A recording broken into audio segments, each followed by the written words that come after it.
All right, hey folks, my name's Phil Kearney. What's going on? We're going to do some artwork. No, actually, what are we doing today? We're going to do artwork tomorrow morning.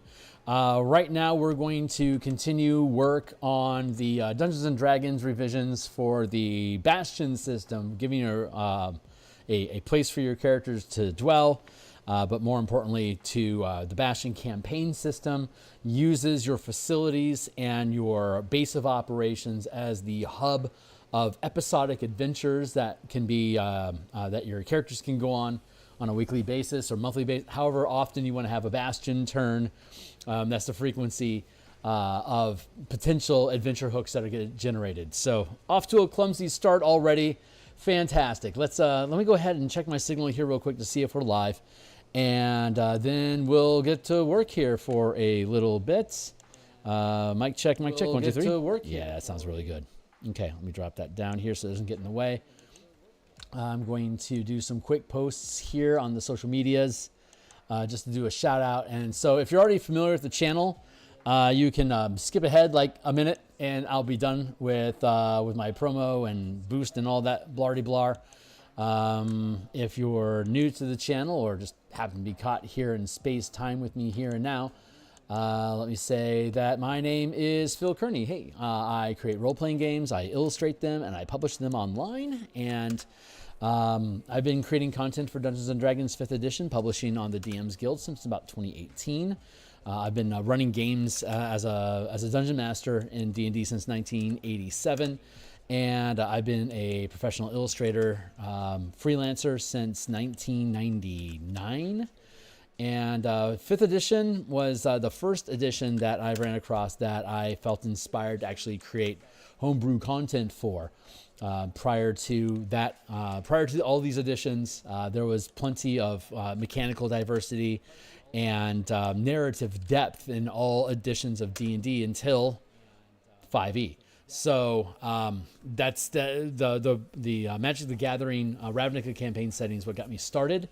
I was expecting or hoping to see color mana as a mechanical option for playing Ravnica games, but when that did not manifest, that's what got me off the bench and started actually creating 5e content. So the 5 color mana spell point variant rules on the DMsGuild is the first set of books that I created, plus Spelljammer Combat and Exploration.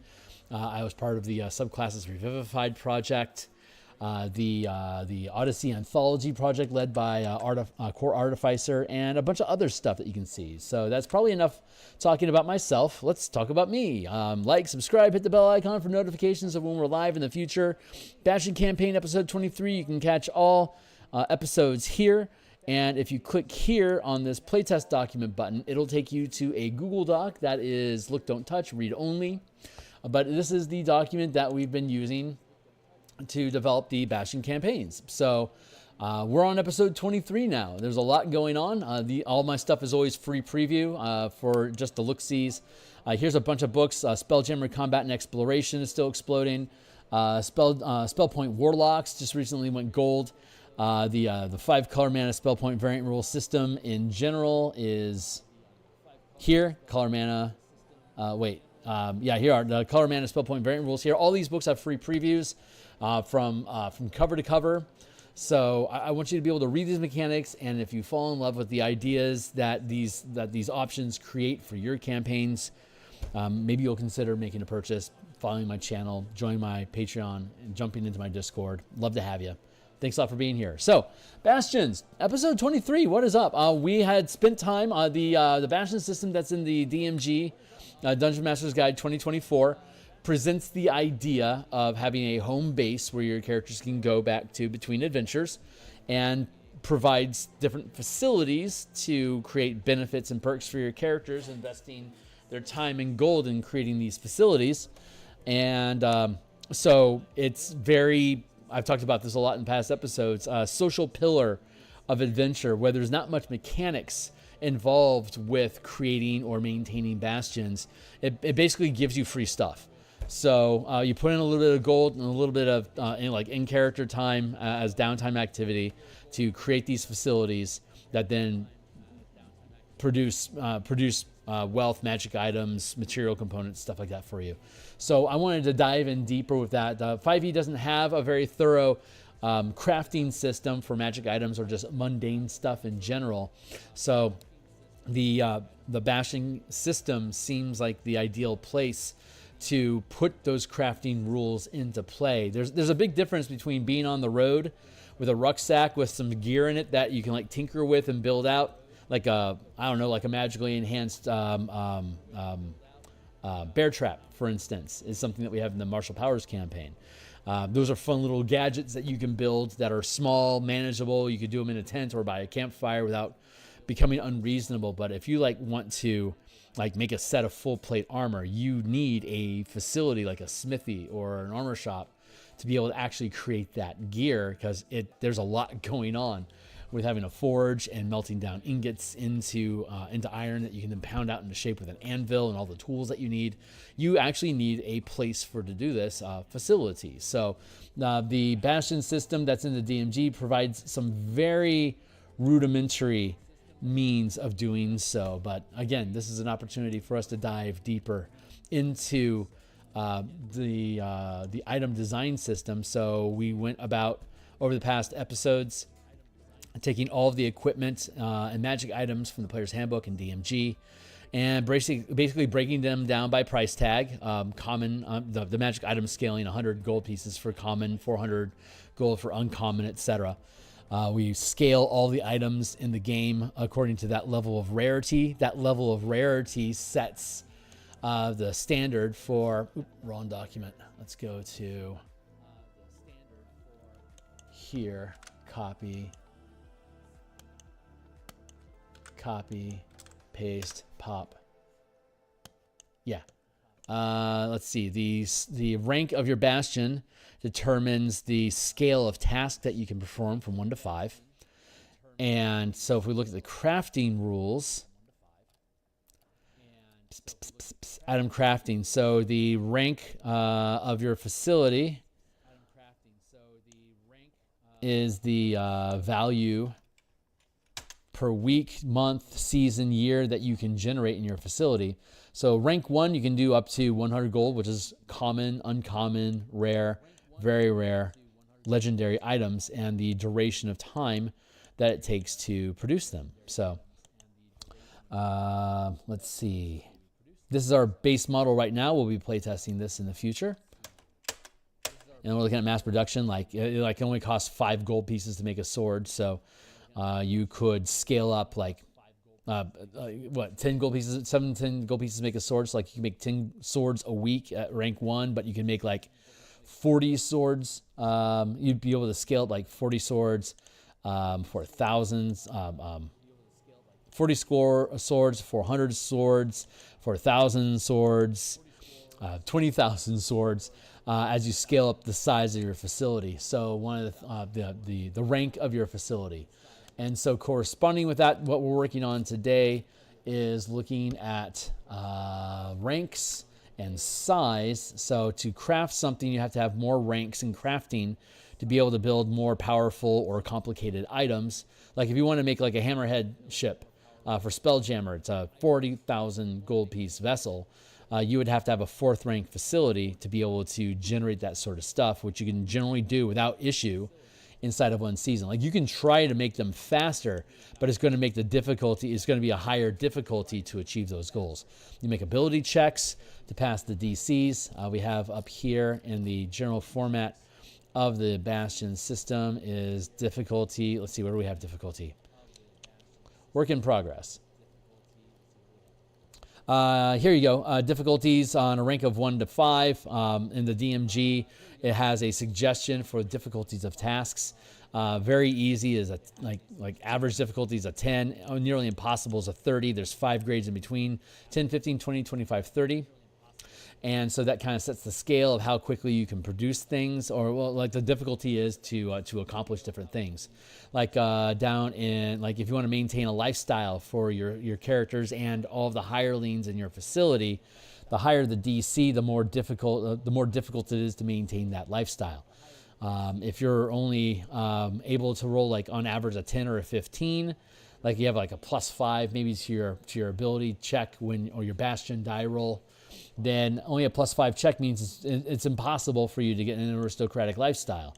Once you get a +10 bonus by improving the rank of your facilities, then it becomes possible for you to become aristocratic and eventually scale up, like with a +20 to your die roll. You've got a 50-50 shot at being able to have an aristocratic lifestyle maintained for your organization, but you're also equivalent to basically a 13th level character at that point. You should be able to maintain that level of lifestyle. So there's a lot of common sense stuff that goes into maintaining these things. We've walked through a lot of process. You guys are kind of stepping in the middle of it. Let's see. Right now we are working on, if we scroll down here, there's 7 orders: crafting, empowering, harvesting, maintaining, recruiting, and researching, and trade. Those are the 7 different orders that are have been designed for the Bastion system. And hey, Hornetica, it's good to see you, man. Long time no see. How you do? So yeah, Bastions, looking at the different facilities, the higher rank your facility, the higher DCs that you can achieve. I should open up another tab over here. Let's push this back up to the top. I'm having a pretty disorganized good morning. So if you have first rank, you add a D4 to your die roll. So the way that you determine a success or failure on a Bastion test is you roll a D20, you add your rank, and then the rank of your Bastion determines the die. So instead of having proficiency bonus, you have a proficiency die, which was in the 2014 DM's toolbox as an optional rule. Instead of having a set proficiency bonus, you have a variable from 1 to 4, which averages 2. At 5th level, right, you'd have a +3, which averages a D6, averages from 1 to 6, averages on a 3. So it scales that way. The Essence 20 system that does G.I. Joe, Power Rangers, Transformers, and oddly enough, My Little Pony, they all use the E20 system, which hard codes proficiency dice instead of proficiency bonuses. So that's where these dice came from. And if you've checked out my Spelljammer combat and exploration mechanics, that random die is also how we determine that die roll kind of is narrating. If you're commanding a crew of creatures that are loading and firing siege weapons, when you issue an attack as a commander, the variable proficiency die is representing how well your team is coordinating their actions right now, because you have many people trying to act together. That's where that idea came from. And so under that same idea, your Bastion has facilities full of workers, hirelings, that are working together. So the higher rank you gain in your facilities, the larger space it requires, and the more hirelings are required to make the thing go. And again, your rank of your Bastion is equal to the Bastion die that you roll. And the Bastion points that you invest into a specific order, since there's 7 orders, let's say focus on crafting for right now. If I want to be able to craft a suit of armor, which is 750 gold, that puts it at a rare level of quality. 100, common is 100, uncommon is 400, rare is 4,000, very rare is 40,000, legendary is 200,000. So a 750 gold set of full plate armor is in the 3rd rank, which is basically rare value. We saw before 10, 15, 20, 25, 30. So 3rd rank is going to be a 20.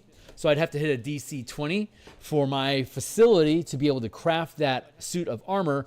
I would roll a D20 plus 3 plus a D8. So I would have anywhere from a 5 to a 31 that I could potentially roll. And I have to hit a DC 20. So like basically in the middle of the road. A 3rd rank Bastion would have a 50-50 shot of being at any given time of being able to just build out a full set of full plate armor. So that's kind of the idea that goes on behind that.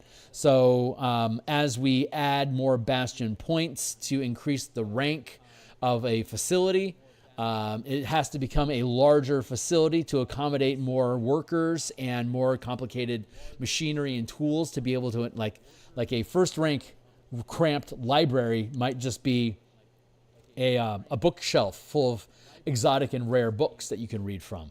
But like if you want to have a third rank, say archive, then you're going to have probably thousands of books and scrolls that are going to take up a lot more space. So the number of 5-foot squares that you need, 2x2 space, 3x3, 4x4, 5x5, 6x6 or more.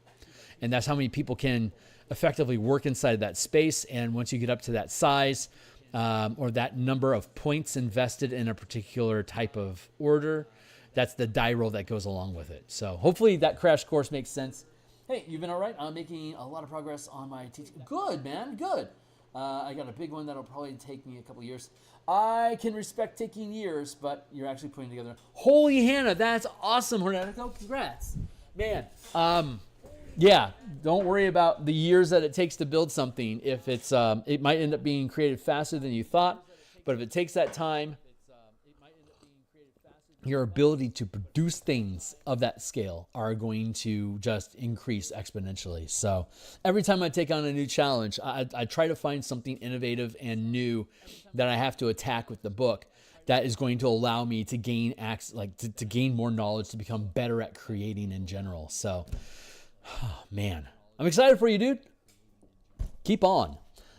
So we figured out the size of the bastions. Like, for example, we're talking about common, uncommon, rare, very rare, and legendary.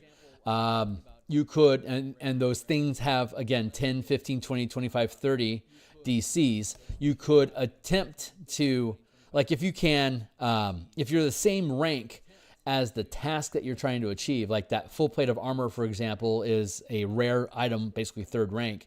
If I have a third rank facility, I can make a single die roll.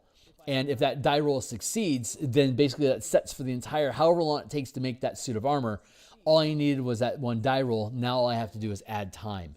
If I only have, say, a first rank blacksmith shop, like a blacksmith and his daughter, then in that cramped space, right, there would be, they're only first rank, but the task is third rank, they're outranked. So they're going to have to, however long it's going to take them to make it, which could be months, every week they have to make another check. And every time that check fails, the armor doesn't fail. It's still being built, but you have a complication. And the complication has to be resolved before you can continue work on the project. So the higher rank your bastion is, the more easily you can hit the difficulties needed to succeed at the task. And success is carry on, you'll get it done. But every time you hit a failure, it creates a potential complication that you can either burden your facility to try to resolve by itself off screen as a downtime activity, or the core of the idea is it becomes the seed of an adventure for you to take your characters on to resolve whatever the problem is. So I'm going to grab another copy of this because we're going to be bouncing around inside the document. I want to try to condense bounce time to instead just move from tab to tab so we can more quickly, we can keep our orientation on where we're at and still be able to look at stuff. So Bastion events and complications. It's like we're talking about building a suit of plate armor. That's a crafting check, create non-magical items. Empowering is creating magical items or giving your characters boosts like through training or blessings, charms, and stuff like that. So if we're talking about building a suit of armor, and if our little blacksmith shop can't hit the DC 20 that you need to achieve that goal, you create a complication. When you fail the D20 test of an issued order, roll D6 on the table corresponding to the order issued. There's 7 orders. There's crafting, empowering, harvesting, maintain, recruit, research, and trade. So those are the 7 orders. You can't solve a problem with the same sort of order. So if I can't achieve my goal with crafting, it's not the crafting that's an issue, it's something else that's the issue. So we randomly roll a d6 to see what the complication is this week. I just rolled a 3. So this week, the complication for crafting specifically, and these are just examples, but they're good generalities. This week, the problem is involving maintaining my facility, which is the hirelings go on strike due to unwanted work conditions. I could use the maintain order to temporarily improve the Bastion lifestyle, Like, oh, you don't like this, you're having complaints about how the place is operated? Tell you what, how about we crank up the lifestyle for the place for now to a wealthy lifestyle? So you get pizza parties and a back massage, and we'll bring in some entertainment for you guys to keep you guys motivated to build that set of armor. How about that? And if you succeed, and again, the die roll is going to be, it's a DC 20 task to create the suit of armor. Maintaining is now a DC 20 as well, because if the more you have invested in one type of order, the higher results you can get with it. If you don't have anything invested in maintaining your lifestyle, it's basically going to be like if we're talking about that first rank facility, it's a D20 plus 1. And you have to hit a DC 20 on this task. Chances are you can't maintain a better lifestyle to get these hirelings to get back to work. No, they're pissed off. They're not going to work because you can't hit that maintain roll of 20. So maybe it's a better idea for you to make a plot hook adventure out of this to investigate the claims of unwanted work conditions. Now it becomes basically like a worker condition investigation. Maybe you decide, like what's something random? Like maybe there's gremlins in your blacksmith shop that are causing accidents. So like, yeah, we are risking our health here. We refuse to work until it's fixed. And it's up to the DM to decide what that could be. So we could probably come up with like a random D20 table of complications, like maintain complications. Like what, if we break, like for example, if we're down in Empower and there's a maintain problem, magical backlash damages the Bastion facility. So the maintain order in this instance has to improvise facilities while repairs are in progress. Or the plot hook could again be investigate, say, wild surges that are damaging the facility. Because it's Empower, you're trying to enchant something with magic. So the things that go wrong are kind of magic related, right? While the crafting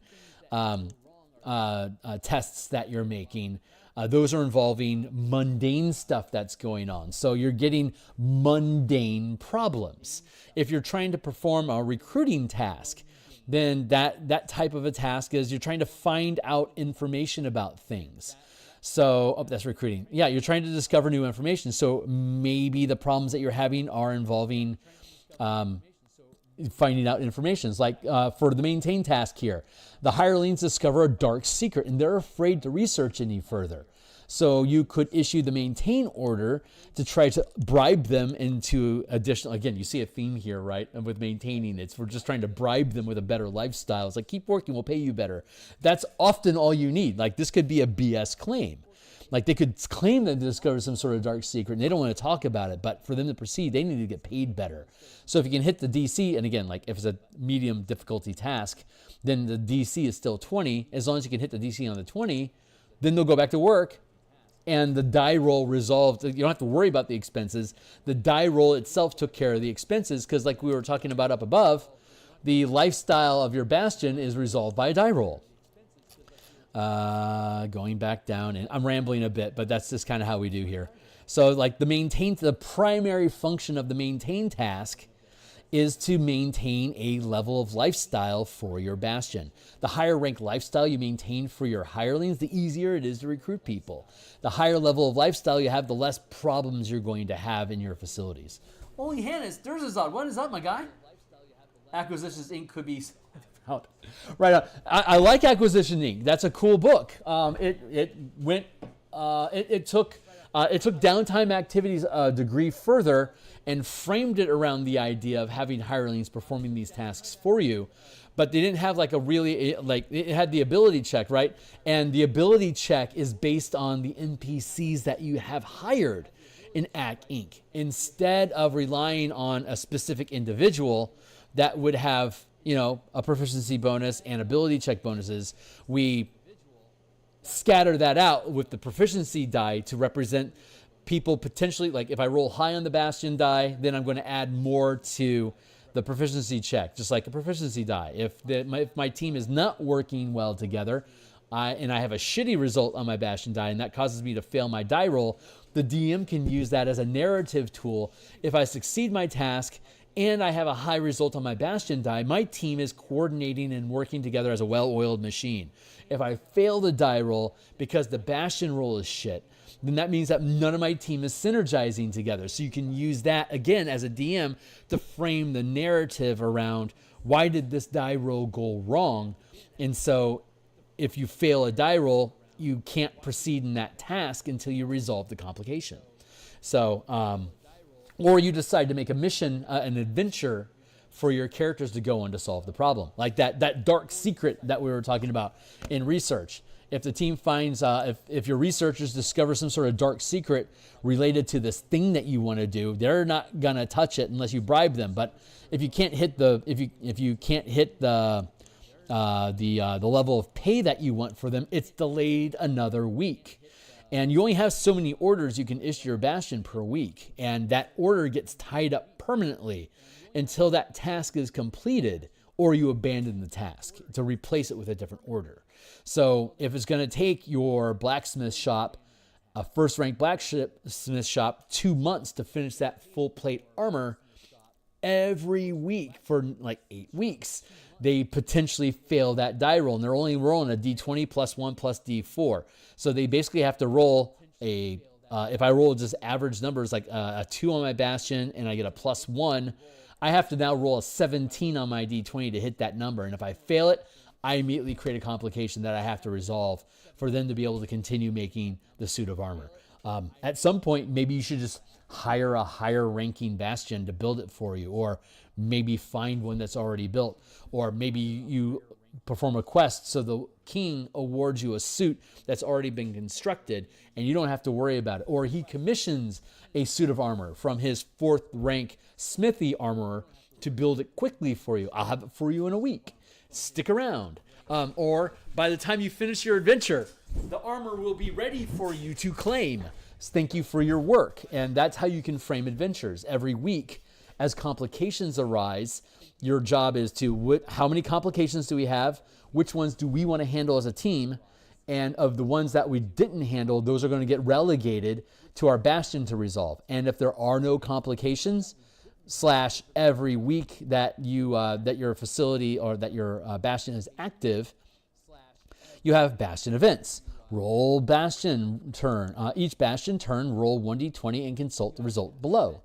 And we can have facilities. So right now, I've been walking through all this shit so that you guys can have enough baseline information to understand what is that we're doing next. So the next step, we've already broken down what all the facilities are and what orders each one of those facilities can achieve. So, like for instance, if we go down into, here's our list of facilities that exist. Like for example, an arcane study. Every time we put a Bastion point into the arcane study, we could put them all into crafting, so we can build books, or create spell books, or reproduce existing tomes that we already have in our archive. We could put points into empower, so that we can use our arcane to help create magic items, which we have listed down below. And we can use our arcane study to research stuff like magic spells or little known facts. So we have these 3 things that we can invest Bastion points into to expand our, again, we want to expand the rank of an order so we can perform better, like any kind of crafting check that I perform.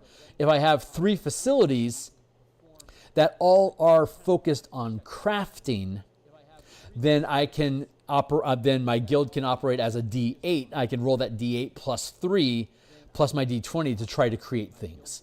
So I could like put, like if we're talking about crafting right now, right? Depending on what it is that we want to make is going to determine what kind of facility. Like if I want to make that suit of armor, for instance, I can make suits of armor with an armor.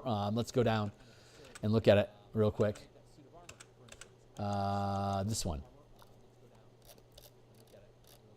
Let's look at a suit of armor. And again, this is available for you guys to look at right now. If you go into the playtest document here, it's read, don't touch, obviously, but you can search and find anything with the Control F function. So armor, let's go to, let's see, plate mail is rare because, again, it's more than 400 gold pieces to produce it. And so, and depending on what the materials that you would use are like metal, cotton to line it, animal for leather for the straps. So you would need to have access to animal, mineral, and plant materials to be able to craft this thing. So like if we're issuing a Bastion order and something goes wrong, Harvest or trade could be the issue. You don't have the right materials. You got to go find them. Well, crap, we were supposed to have materials. What went wrong? If nothing goes wrong, you have the materials and you build the thing. If something goes wrong, you randomly roll and it says harvest. You don't have any plant material. Like, you don't have enough cotton to build the lining on this. It's like, what the hell is happening to our cotton? So maybe there's a complication at the plantation that is creating cotton, and maybe they're being attacked by orcs. Well, crap, that's a cool adventure. Let's go on an adventure and go clear the orcs out of the way. They'll be thankful for us. Maybe they'll even give us the cotton at a discount or whatever. And the two places that can make plate mail are armory and smithies. So as long as I have an armory, a combination of armory and smithies that can hit, that are third rank, I can make plate mail or half plate. So if I don't have enough for that, like for example, if I had an arcane study, which can craft books, but can't craft armor. So if I want to make armor, I have to have an armory and a smithy of at least third rank to be able to complete those things within, like, say, a week. And if it is, if I'm not a high enough rank to create rare level quality stuff, I'm going to be rolling with disadvantage, which is going to make it virtually impossible for me to achieve. So those are the ideas that we're playing with right now. And there's a lot of different dials and levers that we can pull, but the basic mechanics behind it are pretty solid. So armory and smithy, and then again, as we go into the facilities here, where is that? Here. And so the size of the facility has to increase. If I want to be able to produce third rank content like that set of full plate armor, I need to have 3 points invested into armories and smithies, which would occupy an ample space, which would be 16 5-foot squares, like a 4x4 space or any shape that you want. You have to have enough facilities to be able to do so, and enough manpower to be able to produce the set of full plate armor. Having 4 people work on a full plate armor for a week, that sounds pretty reasonable.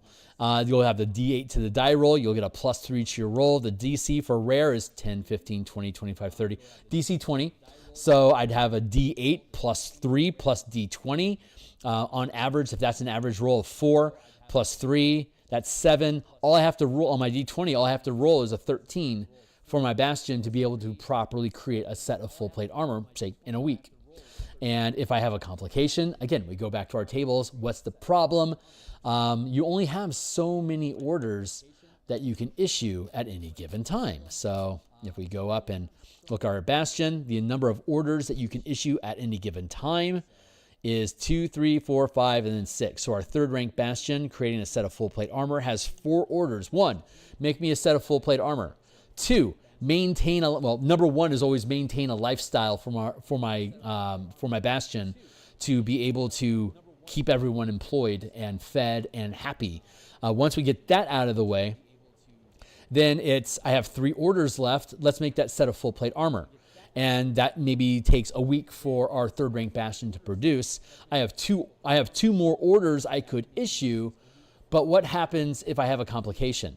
If I have a complication, I want to hold an order in reserve so that if I have a complication, I have to issue an order for, like in this instance, the maintain check. I have to make the die roll to see if I can bribe my workers to get back to work. So that's going to eat 2 of my orders instead of 1. So the more easily you can hit your die rolls, the less you have to spend orders producing these things. If you don't have any orders left over to issue to order, then it's on hold until an order gets freed up or your characters make a mission out of it. We're going to solve this, whatever this issue is. We're going to solve the problem. And that becomes your adventure for the week. Hence the theme, Bastion Campaigns. Every week something happens. There's an opportunity for your characters to go on a mission, build the world around the problems that your Bastion has, so you can have a procedurally generated world where economics, political conflicts, trade routes, geopolitics actually can play a hand in how your world runs, because each week that a complication comes up, it's an opportunity for you to explore, how does my Bastion work inside of the world around me, and what kind of struggles and alliances can we create as a result of it.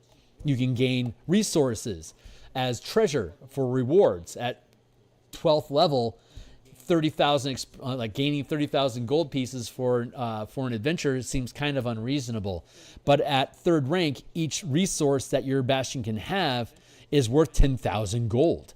So if I'm going to perform this mission for the king or whatever, he might not hand me like a 30,000 gold piece clump. He might instead say, hey, if you complete this task for me, I will have my masons come in and expand your facilities for free in payment for you helping me with this task. As a result, you gain additional resources, which you can then invest into whichever facility you want them to expand, say your crafting shop. And now they go in and they build a bigger facility, which can accommodate the higher rank that you've gained in your crafting check. So that's the idea. We're still in the design phase. So there's, like I said, there's a lot of levers that are pulled to make these things happen. Hopefully, over the course of locking down all these details, we're going to build something that really is as simple as just make a die roll and you succeed at the task. And all the underlying physics that go along with it, hopefully will be self-referential, and once you read the document, intuitive, so that the DM will have the power to create their own facilities and assign different types of orders that this facility can accommodate, and understand what kind of complications might arise when that facility fails its job. So that's the idea. That's our goal. It's kind of lofty, and I understand why. I think this is superior. Like you said, this is a natural evolution of what AC Inc. had done. But I'm just one guy that's building at this thing. I could see Wizards not having devoted the resources to make this thing, because this isn't really how Wizards of the Coast thinks anymore. This is very much a third edition sort of mentality of building out unique mechanics that lean into the narrative of whatever the product is that you're putting out. Third edition would have put this stuff in the Stronghold Builder's Guide. This would have been a thing that they could have done. Here's how you build a stronghold, and here's how to create skill checks or like skill challenges for you to achieve the goals of your stronghold. But they call them bastions now. So there you go. What's up? Yeah. Hey, Steve. It's good to see you. So hopefully I've rambled on about that enough to be inspiring enough for anyone that's checking this stuff out to stick around.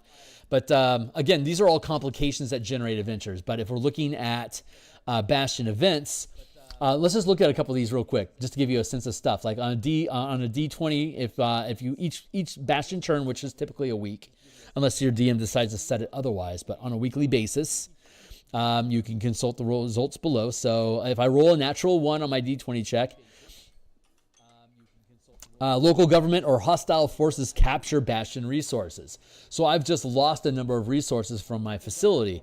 And we have rules about that. When you're sabotaging or attacking another Bastion, you're attacking their resources, or the number of Bastion points that they have. So you can deplete them of Bastion points, which can force them to degrade down to a lower rank of facility. So you want to protect your points. But that also means you can steal points from other organizations, or they can be given to you. So we're very much, in this document, opposed to the idea of don't hurt my Bastion. No, your Bastion is actually really important. And other facilities, other settlements, NPC organizations have their own bastions. And you could be in some sort of a financial war with another organization that they're attempting to knock you out of the game by sabotaging your facilities. And now you start getting an idea of like a lot of these complications. Like there's a lot of horrible stuff that's happening to your complications. Let's say we were looking at research, right?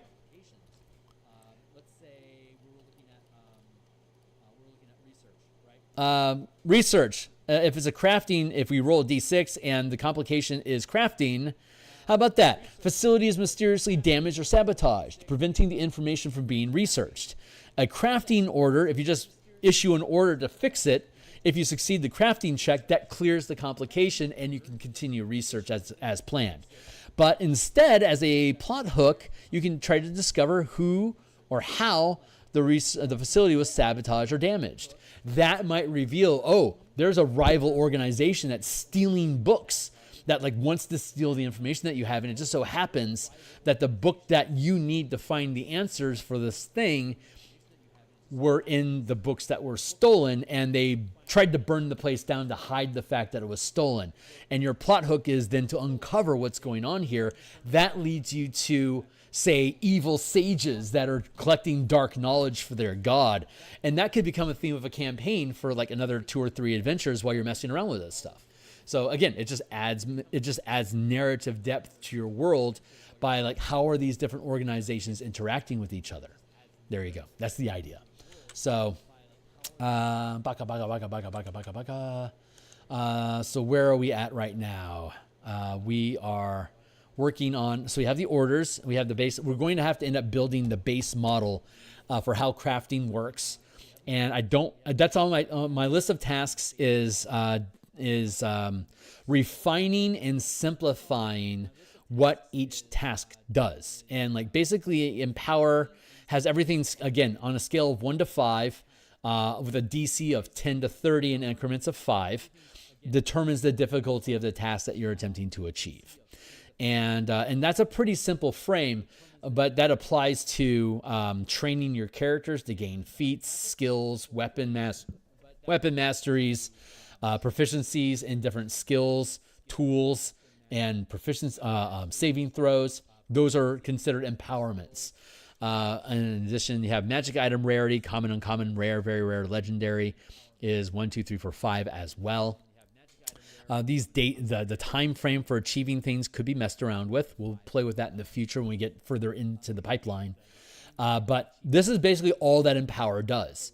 And so depending on the facility that you have that is capable of improving the Empower order, what can those facilities empower specifically? And that defines how many different things you can do with Empower. Empowerment, we know right now, are magic items, charms, and character like perks, like feats, proficiency, expertise, for instance, proficiency bonuses in saving throws, temporary hit points as fortification. These are all things that we could do with Empower, but they all use the exact same framework to express them. It's just the difficulty, the rarity of the thing you're trying to achieve on a scale of 1 to 5 with the corresponding DC. The rank of your facility inside of your bastion dictates the die roll to hit the DC to achieve the thing with a D20 test. It's a very simple premise, but we have to flesh out all the mechanics that go along to it so that it has mechanical consistency, becomes self-referential, and has enough of demonstration of abilities so that, again, a DM is capable of taking these ideas and then running with them. So one of my allies, Eric Kachuk, he had created Bastions of Ravnica, and that came out about 2-3 weeks ago. And he took the idea that are in the DMG and basically built out a whole bunch of different facilities for each of the guilds. When this book is done, I'll be able to bundle with Eric's book, and everything in the Ravnica setting that he built, we can quantify with a DC and crafting check. So we can embellish what he has in his book to be able to further lean into this ability check Bastion campaign. Like if your data, like if the Azorius Senate data facility in the 6th district gets sabotaged, if that becomes an adventure hook, it could be that like House Demir or the Gruul clans are the ones that sabotaged. Or maybe the Cult of Rakdos had an absolute barn raiser of a party and literally razed the data center to the ground. And so those 3 factions are enemies number 1, or like your primary suspects. So now it becomes a mystery of like who burned down the data facility, and that becomes your adventure. So I'm looking forward to this being done so I can start playing with Eric to build these, to have these things curved together so we can bundle them and make a branching item. We'll also be able to do this with Strixhaven. For each college, there's 5 colleges in Strixhaven, and each one of those colleges is its own facility, and then your dorm room for your team operates inside of these college spaces. And obviously, research is going to be maxed out inside of Strixhaven itself, but also empowering, crafting, and stuff like that we can lean into as well. So these are the ideas that we get to play with when we build the tools to be able to represent these things in game. And I know I'm rambling heavy. Is Bastion the spiritual successor of the work you did on Guilds and Kingdoms, or is this is the spiritual successor? Guilds and Kingdoms existed before Bastions was mentioned.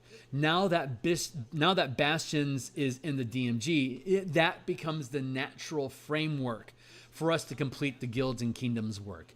And just for reference, that's the armies and guilds. We converted in command of squads and armies, we've stripped apart and built into the Spelljammer ship squadron and siege crew mechanics, which will also be building out into troop movement, like commanding 100 troops at a time in an army and stuff like that.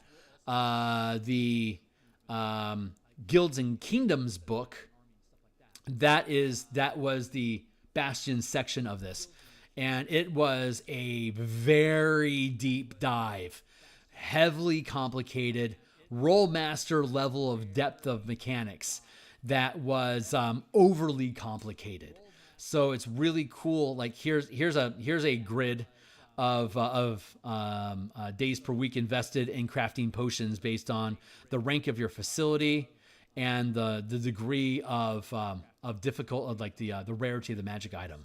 Like there's a lot more complexity going into this that we're simplifying with the Bastion die roll that we have in the Bastion system. So like a lot of complicated tables and charts. And I actually set this project aside so that we could work on the Spelljammer book because I love Spelljammer. That's my number one. So it was like, we can use the squads and army mechanics here to resolve fleet combat, which is freaking awesome. If you haven't seen it, it's all available down in the Spelljammer book here. We took all of Light of Xeraxis. We converted the entire adventure using these squad and army mechanics to make your ship go zoom. And so all that exists inside of here. But yeah, this was incredibly mechanically clunky. And it was actually really great that the Spelljammer setting came out because that let me put this on the back burner. Because my biggest problem was, and I think we were actually talking about this at one point, it's too complicated. How can we simplify this so people can grok it? And so we're getting to a point with this Bastion system that it's far more simple and more procedural for players to engage with the system, to do all the stuff that we could do in the Guilds and Kingdoms system, but simplify it. So it's an easy die roll, and you don't even need to reference any tables. You know what the DCs are 1 to 5. You know the gold value 1 to 5 if you're making stuff. And you have a general idea of like how rare or hidden the information is, for instance, on researching stuff on a scale of 1 to 5. And if it outranks your facility, if the difficulty outranks your facility, then your facility is going to be at disadvantage to try to achieve that goal. You're punching above your weight class. You're going to get spanked. So you're going to run into complications often, and it's going to take you longer to do it. So it sucks. So seeking out facilities that are capable of performing the tasks that you want, that can become a goal. Like there are no 5th rank research facilities. Now that the College of Alexandria got burned down, where are we going to find something that can do this? Well, there's this smaller Byzantine library that's about 200 miles that way. There's a war in between, but if you can get there, it'll be more difficult, but you could potentially research the information that you need there. That becomes your character's new quest. Like that. Yeah. Yeah, I remember this. Yeah. Right on. Well, this is a much simpler document, so hopefully this is going to come together much more quickly. And yeah, I can still use the Guild Delvers. My trademark came through, so Guild Delvers is the official title of the role-playing game that I'll be kickstarting at some point, maybe late 2026. But yeah, Guild Delvers will be able to use pieces and ideas of all these different things that we're playing with here, because I'm just building these things for 5e, and I don't think 5e is necessarily the most elegant machine to be able to express these kind of ideas. I've got better systems, but I love 5e, and I love all the IPs that 5e controls. Spelljammer, Planescape, Ravnica, Strixhaven, Eberron. Those are five campaign settings that I am absolutely in love with. So if I want to build stuff for that, I'm either going to do it for free on Reddit, or I'll build on the DMsGuild and give you 100% free preview so you can read this stuff. And if you want to support more shenanigans, you buy the books. So that's been my modus operandi for the past 6 some odd years. So I think I've probably rambled on enough at this point. One of the tasks is going to be to make sure there's only 7 orders So that makes it really simple, but we need to codify each of those orders so they're like one paragraph, you grok it, like a paragraph in a table, and it's done. That's your order. Here's how all the different facilities manipulate that order. So if I want to get into metallurgy and making suits of armor, I'll pay attention, knowing that crafting works the same with everything. What does the armory and what does the smithy do specifically that facilitates that idea? Pardon the pun. So that's technically where we're at right now. What time is it? It's almost 7 o'clock. I've got about anywhere from an hour and a half to 2 hours. We'll see how we go.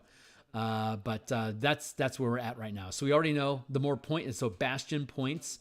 We're converting the title from resources to Bastion points because that's like 5e language, right? Using Bastion points as 5e language.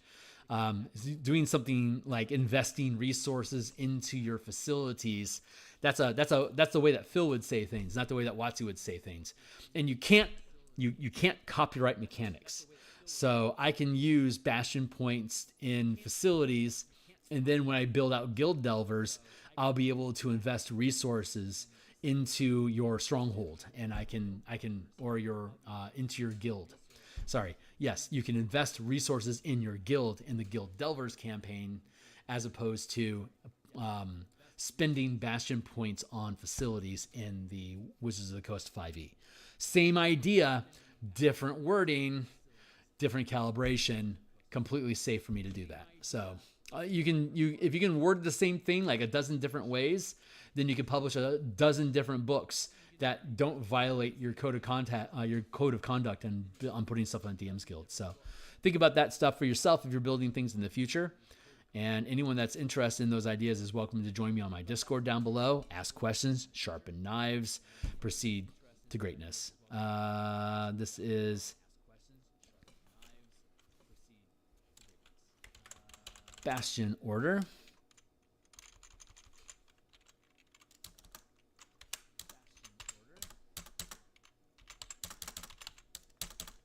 It's like one of the things we got to do is convert titles, but I'm not going to bore you guys with that.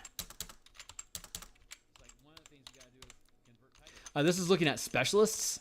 Specialists act as facilities. They are one-person facilities, like a sage, for instance. A third-rank sage would have the same knowledge in its head equal to the books on a third-rank archive. You can just ask the sage, hey, tell me a thing. And so, like, getting a fifth-rank sage means that you only need a cramped 4x4 space for the sage to have a couch to sleep on and a desk to write at and a chair to sit on and maybe a window to look out of when he's contemplating the multiverse. But if you have sages, if you have experts, specialists, you can reduce the size of your facilities, or rather you don't have to expand your facilities to be able to produce the things. Like what was the name of the dwarf that created Mjolnir and what is it? Thor's weapons, right? That was a specialist, a fifth rank specialist. Yeah, he had a massive facility, but if you notice, he only did everything basically in a 10 by 10 room, or maybe because he's huge, like a 15 by 15 room. He had his forge. He beat on it there. He had the materials coming into him. He didn't need any more. He didn't need 1,000 square foot facility unless he's making like a ship. So that's how a specialist can operate. So that's like a variant rule. So let's see. We're sitting inside of facilities here right now. We've already codified all the orders that can be issued with all these different facilities. So now we're looking at putting some perks into them. Like, why would I choose an arcane study over, say, a sanctum if all I want to do is like empower magic gear, for instance? Then you'll want to we want to create definitions or ways to distinguish one of these things from the other. So those are the ideas that I'm wanting to play with right now. So an arcane study. What we're going to do is, even though like the arcane study here, for instance, the crafting order, this literally only allows you to make an arcane focus, a book, an arcana-based magic item, and it allows you to generate specific charms. The charm allows you to cast identify, like one charm The only charm the arcane study can produce is identify, which is, you know, identify magic item. But that's a spell. Why would you need you can't even get a facility of arcane study unless your character has prerequisite ability to use arcane focus, which is a wizard sort of thing, or a spellcasting focus, which is a wizard sort of thing. Identify as a wizard spell. So for you to get the free use of identify, you have to be a sorcerer, or you have to be a wizard. And a wizard can just know identify. Why the hell would I need to go back to my facility to identify this magic item? And if I'm going to be here for a week anyway, why couldn't I just cast identify as a ritual in my spare time? Why do I need a facility to do that? This is not answering a good question for that. It is that their prerequisites are literally making the things that you can produce with a facility redundant. I could just do that on my own. Why would I bother? Because you could have your team do it. It's like, but it's only a 10-minute ritual. What the fuck? So it's kind of self-destructive. So that's a problem, right? We want these facilities. You want to be able to do this stuff if you don't have a wizard. It'd be a great idea to have an arcane study if you don't have a wizard, so that you can do the things that a wizard can do. Research shit. Figure out magic items without attuning to it first and get yourself killed. Stuff like that. So those are the kind of ideas that we're looking for. So specifically, so crafting 1 to 5. Again, if you craft 1 to 5 equals craft non-magical items. I don't need to specifically say craft 1 to 5. We just know that empower. Increase the rank of craft, empower, and research. Craft is craft 1 to 5. Empower. An arcane study doesn't necessarily... craft equals... there we go. Here's our first bit. Research equals... discover a new arcane spell. DC, rarity, spell, level. 0 to 1, 2 to 3, 4 to 5, 6 to 7, 8 to 9. So if you want to create a new arcane spell, you must have an arcane study. Though you can create all sorts of different magic items with the arcane study, you have to have an arcane study if you want to research a new spell. So that is a unique perk that makes the arcane study important compared to any, like, why would I choose an arcane study over something else? Maybe I want to build, or like in my color magic system, right? Thank you.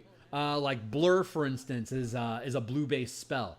If I wanted to convert that spell to be white instead of blue, I would need to have a research facility that would allow me to manipulate the color of magic that controls that sort of spell magic. So I would need then to have an arcane study. In the Ravnica setting, a Azorius data center would have the properties of an arcane study as well. A Dimir research, a Simic research lab would potentially have the resources of an arcane study to be able to create spells in blue magic or green magic, for instance. So all these things eventually curve together. It's the omniverse of alternate D&D living on the DMsGuild. Live and direct. So that's the research perk. This is, let's see. Yeah, that's a good one. So I should word this as perk. Research equals discover new arcane spell. Level via rank. That's horrible language, but there it is. But that's one unique thing that we came up for the arcane study. That's all we need to do for now. One perk per facility to make it stand out against other things. So next we'll go to the archive. The archive, as listed in the... Let's...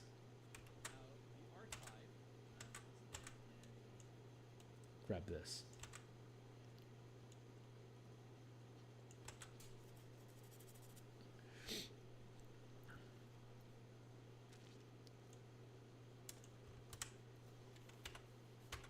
Or maybe unique perk.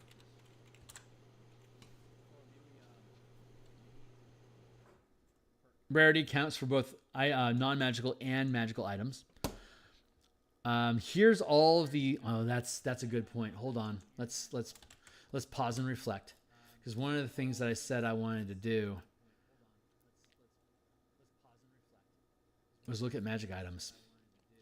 So here's a list of magic items. Here's charms. Charms are spell or potion effects that you place onto a character. They're generally one use, though they could be multiple. And basically, as a magic action, you trigger the charm. And you don't need spell components or material or anything. It's like a psionics. It just pops. So that's what a charm is. And so otherwise, it's magic items. Armor, potion, holy water. I have in here as like a variant of potion, for instance.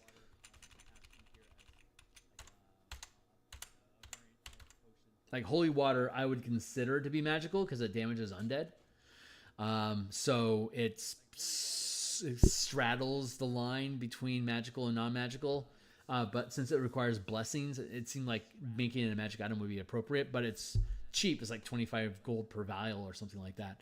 So it's very cheap. So that means it's a common rarity. So it's easy to produce it, but you do have to have a facility that's capable. Like here's a great example: reliquary, sacristy, and a sanctum. Those are the three types of facilities that you could potentially use to create holy water with. But when we look at the arcane study, we start to run into a problem.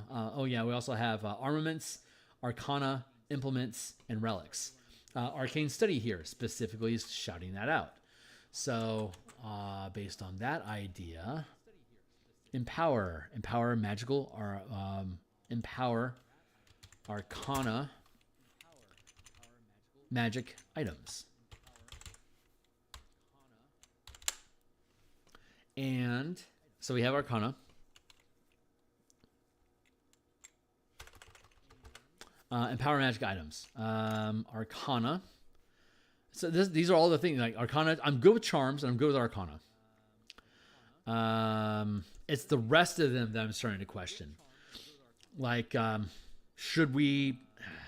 Like, it makes it, if you have an item, you can create. You can empower it. You don't have to make a magic item if it's on hand. You just have to enchant it. If you don't have an item to enchant, you can create the item while you're enchanting it. So that would mean that you would need, like, if I want to make a magic wand, I would need to have a carpenter's shop, a carpenter's workshop, which is a workshop, which is one of our facilities, and it would be focused on carpentry. So we would have carpenter for wand, and we would have the arcane study to produce it. Here are all the facilities that are currently listed for wands: arcane study, sanctum, sanctuary, reliquary. Reliquary makes sense because relics are physical objects. Sacristy and sanctum don't necessarily make sense. So I kind of want to play with the idea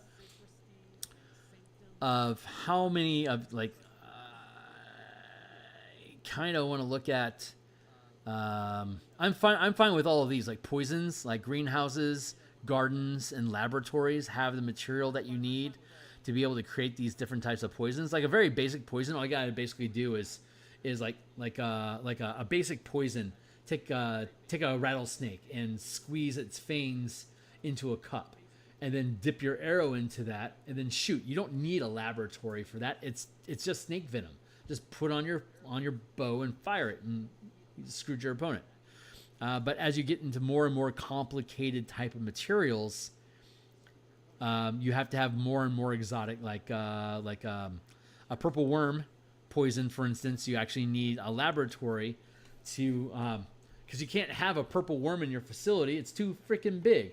So you're gonna have to transport the gland that came from the purple worm and extract the poison out of that gland. And it's not as easy as just like squeezing it onto the edge of a glass. It's more complicated because it's rare. It's like 600 gold pieces per dose.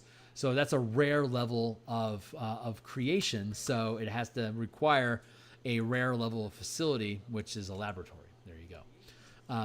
Let's see. Looking at the laboratory, for instance, you could get it as early as first rank, but by third rank, your laboratory would be able to pull it off.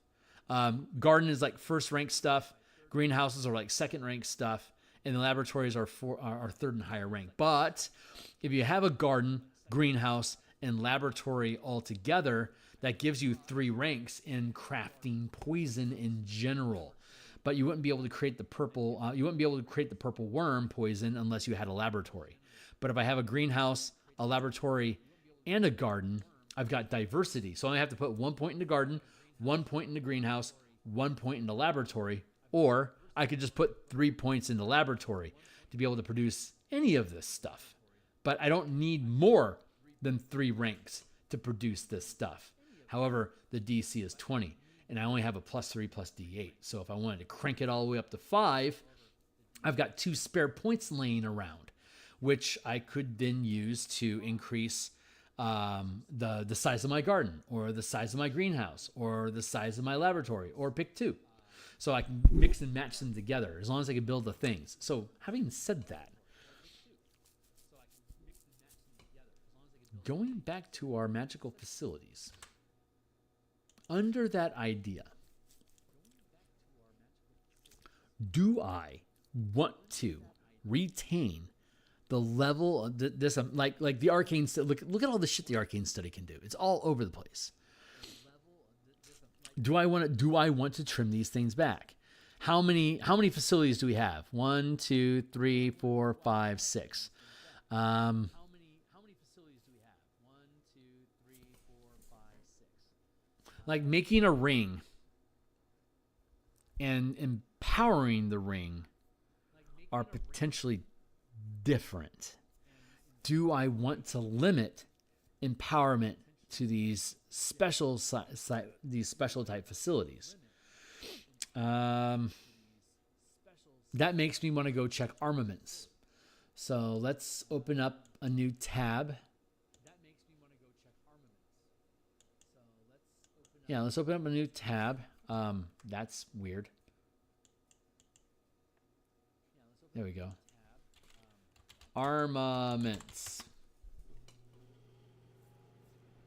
Let's see if there's any rings on the armament table. Maybe that will dictate what can be there.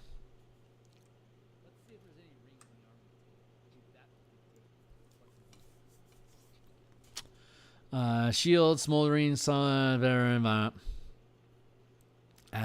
bracers, gauntlets.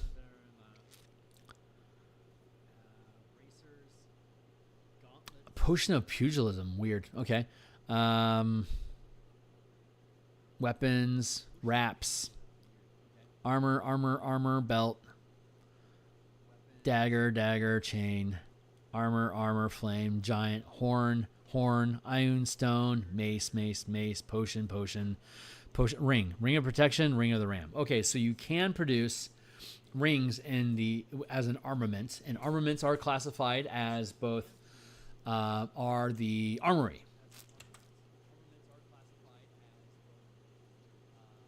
Wrong tab. Armaments are armory.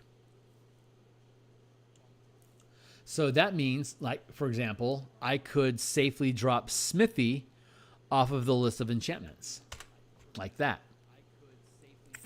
Now we're down to 1, 2, 3, 4, 5. 1, 2, 3, 4, 5, 6. Too many. 1, 2, 3, 4, 5, 6. Wondrous items. We know there's wondrous items. The armory is not listed for wondrous items. We do have a workshop and a smithy. Is there value in being restrictive? Charms for an arcane study makes sense. Observatory we already confirmed because of the rules that makes sense. Reliquary makes sense for a charm. Sanctuary. Oh, wait a second. A reliquary. Let's check out reliquary rules real quick to see what that's like. We're probably going to be bouncing around a lot. This is going to be a hot mess for a little while. We'll see where this goes. So let's go to the reliquary and see what reliquaries are supposed to be able to make, because that helps guide our decisions. So the reliquary equals, it's the harvest order, which is weird. You can create charms with reliquary. That's what, and talisman. So talisman and charms are the only two things that. So this is a non-magical item, and this is a magic. So this is crafting talisman, and this is empowering reliquary. If we go look at our reliquary list, that's not it. That's magic items. This is our list, and this is cool. All right, this is where we want to be. Let's go down to reliquary.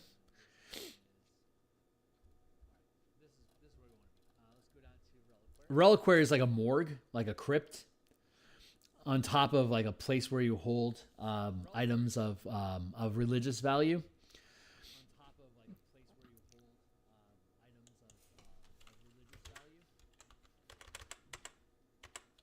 Unique perk, which we established already. Harvest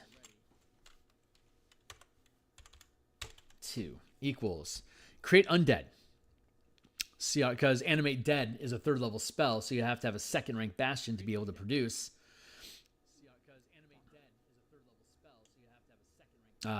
Second rank. This should not be DC. This is rank. Rank. There. Level. So 2nd rank, 2 of 3. That's what we have. Unique perk. Harvest. Rank 2. We'll put let's put R. Rank 2 equals. Hold on. What do they call them over here?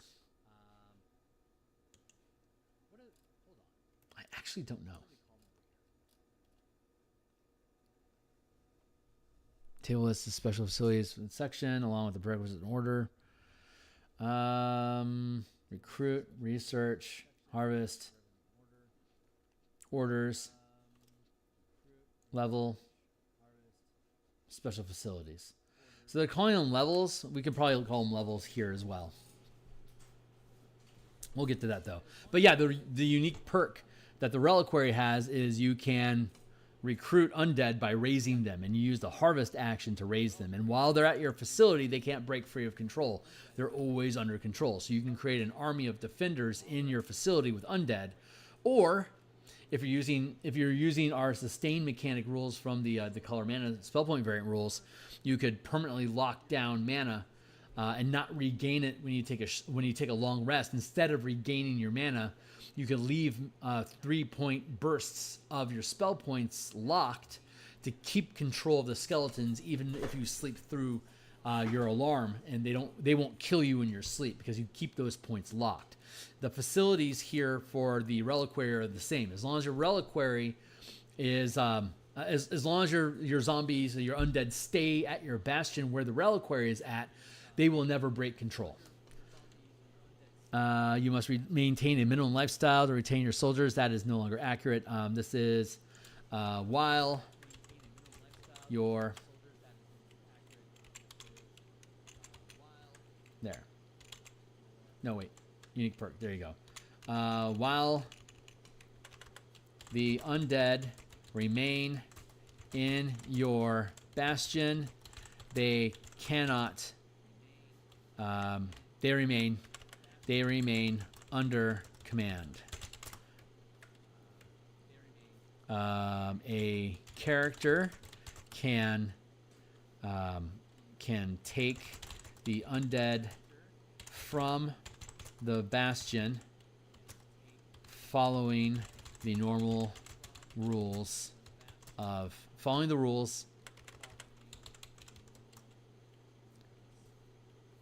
described.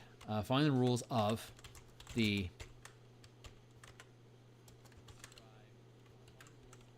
animate dead spell. There, that's your unique. That's our unique perk for the reliquary. So I'm going to put an exclamation point next to that for now because it's good. How about we leave the rules in place for the bastion for now, and if it ends up being important, we can fold it in. So for now, we'll leave, for instance, ring.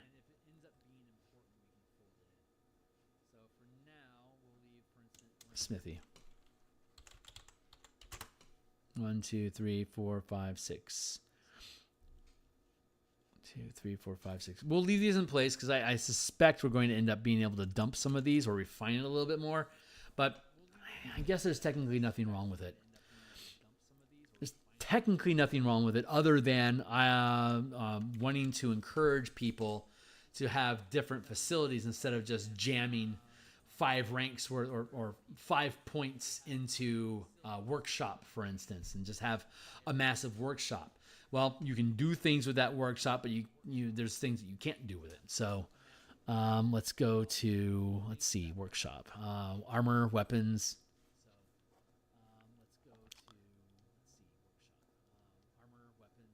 Maybe we do take away workshop from armor and weapons. I kind of like that idea. Yeah, let's do that. That actually feels good. And a reliquary, huh?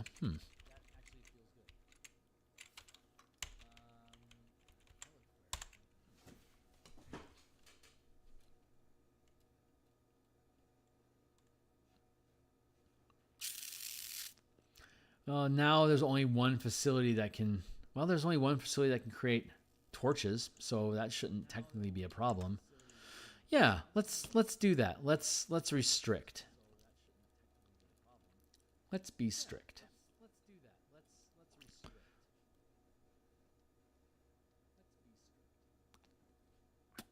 Punto. Yeah, these are all mundane things. Ammunition, armor.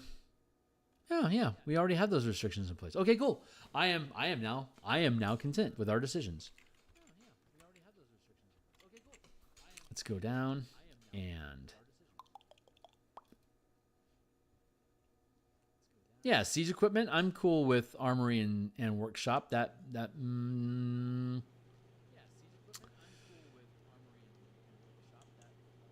Armory.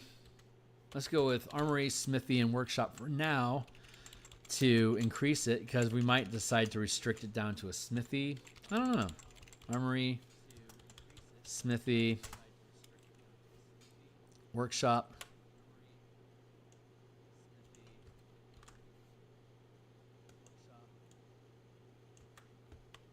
Let's just go down the board.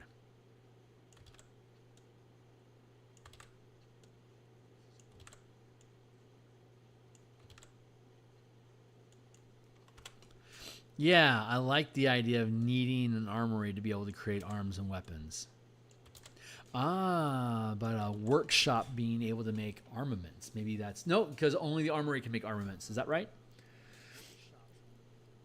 Only the armory can make armaments specifically. Or rather, if it's on the armament list, an armory can make it. So that's giving us... let's make sure we're thorough here. And then we'll go up to here, our facilities.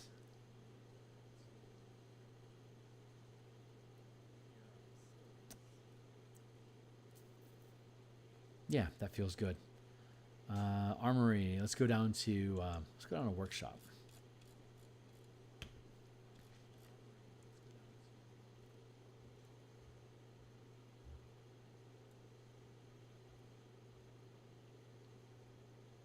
Where's my workshop, dude? Where's my workshop, dude?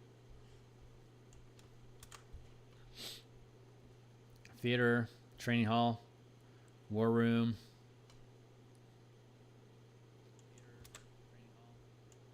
Workshop. Increase the rank in one order. Crafter and power. Craft equals create non-magical items.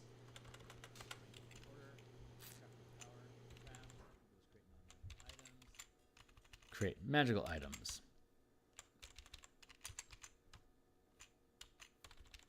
So simple. Such a simple thing. Increase the rank in one order. Craft equals create non-magical items. Create magic items. We already have that list. Check out here. So workshops can currently create Wondrous items. Rings, rods, and wondrous magical items. Rings, rods, magic, and wondrous. Rings, rods, and rings, rods, rings, rods.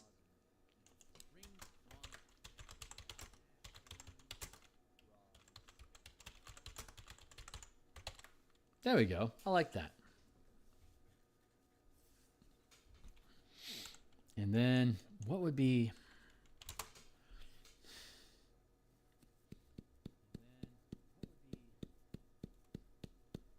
What would be a unique perk for a workshop?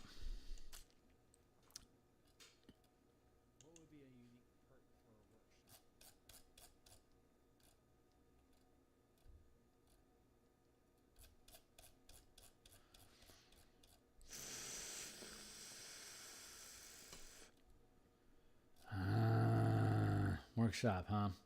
Build the tools. Adventuring gear. Implements, that's right.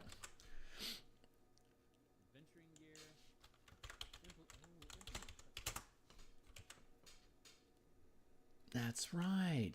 Workshops can make implements. That's its value, which could be a whole bunch of shit. Nice. Okay, I am happy with that. That feels good. Create non-magical items, implements, rods, rings, rods, wondrous items. Hey, Francois, how you doing, my guy? I'm trying to think of a unique perk for a workshop. Unique perk.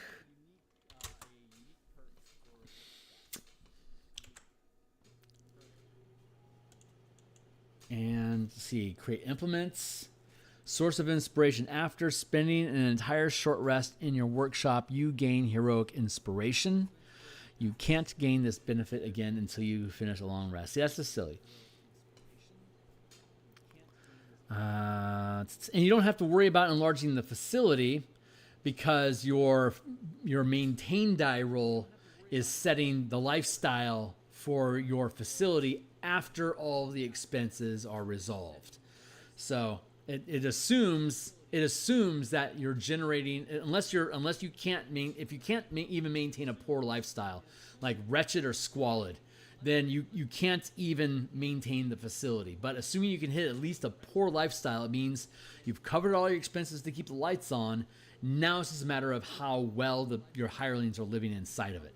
So you don't need to pay for enlarging your facility. The facility naturally becomes larger as you add more bastion points. This is the new term we're using, bastion points, adding bastion points to a specific type of order. In this instance, crafting, or what are the two tasks? What are the tasks that workshops can perform? The answer is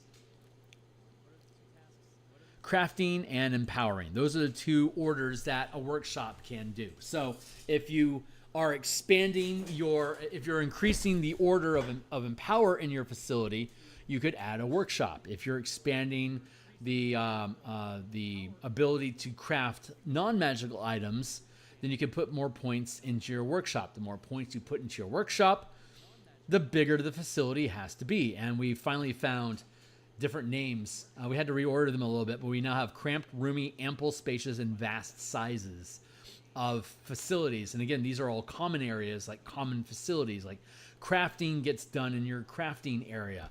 Research is done in your research area or your research facility. And the facilities inside and the types of facilities in your crafting facility would include potentially arcane study, potentially a demiplane would have connection to it, guild hall, greenhouse, blah. So you're taking that space and you're sharing it amongst these things, and that in the description of how that would look, whether you're blending things or like having different areas cordoned off from each other but connected, or like multiple stories where you've got like the archive at like the highest level and you have like the smithy at the lowest level, but they're both crafting, so you can work in multiple dimensions. So like you could have that's a fun idea. I fucking love that. Hold on real quick. I'm geeking out. Give me a second here.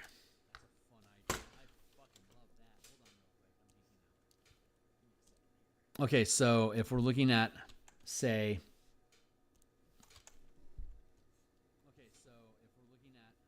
that's not the right way to do this. There, use your isometrics.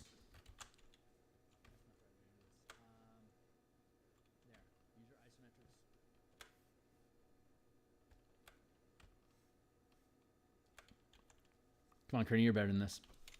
You're the best around.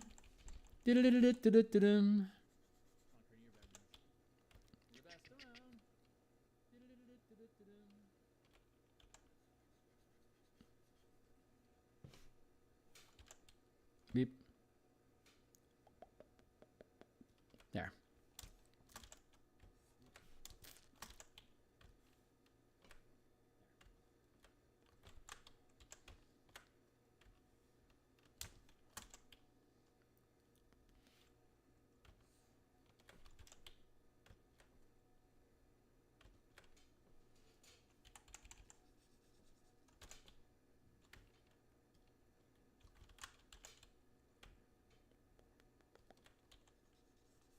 Come on, Kearney. What a waste of time, dude. There. Okay, so here's our facility. Down here we have our smithy and forge and stuff like that. This is crafting. So down on this floor we have our smithy. We have our workshop. We have an armory. And then as part of that facility here on the upper level, we have an archive, I'm sorry, an arcane study. And what's another fun one?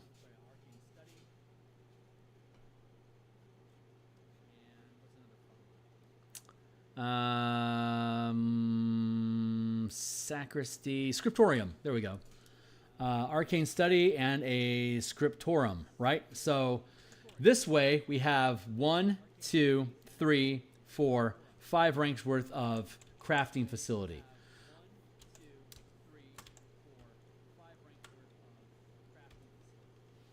Over here, we have our arcane study and our scriptorum, both of which are involved in empowering. So we've got arcane. Let's go. Hold on, real quick. Let's go with. Let's take a look at. Yeah. So arcane study is. Oh no, we can do research with an arcane study. So let's go with that idea. Arcane study, and what's another thing that we can research with? Instead of scriptorum, let's go with laboratory. There we go. We can do research with a laboratory. So instead of the scriptorum, let's go with a lab over here, and then an arcane study here, and then a archive over here. And these aren't rules; these are just like ways to design. What's another research? Archive, arcane study, meditation chamber. Pub isn't appropriate. In this instance, it doesn't seem like the right flavor. Oh, there we go, guild hall. Guild hall, and what was the other thing? Lab. Lab, arcane study, archive, guild. Oh yeah, and sanctum. So 1, 2, 3, 4, 5, and these are all on this floor over here. So the second floor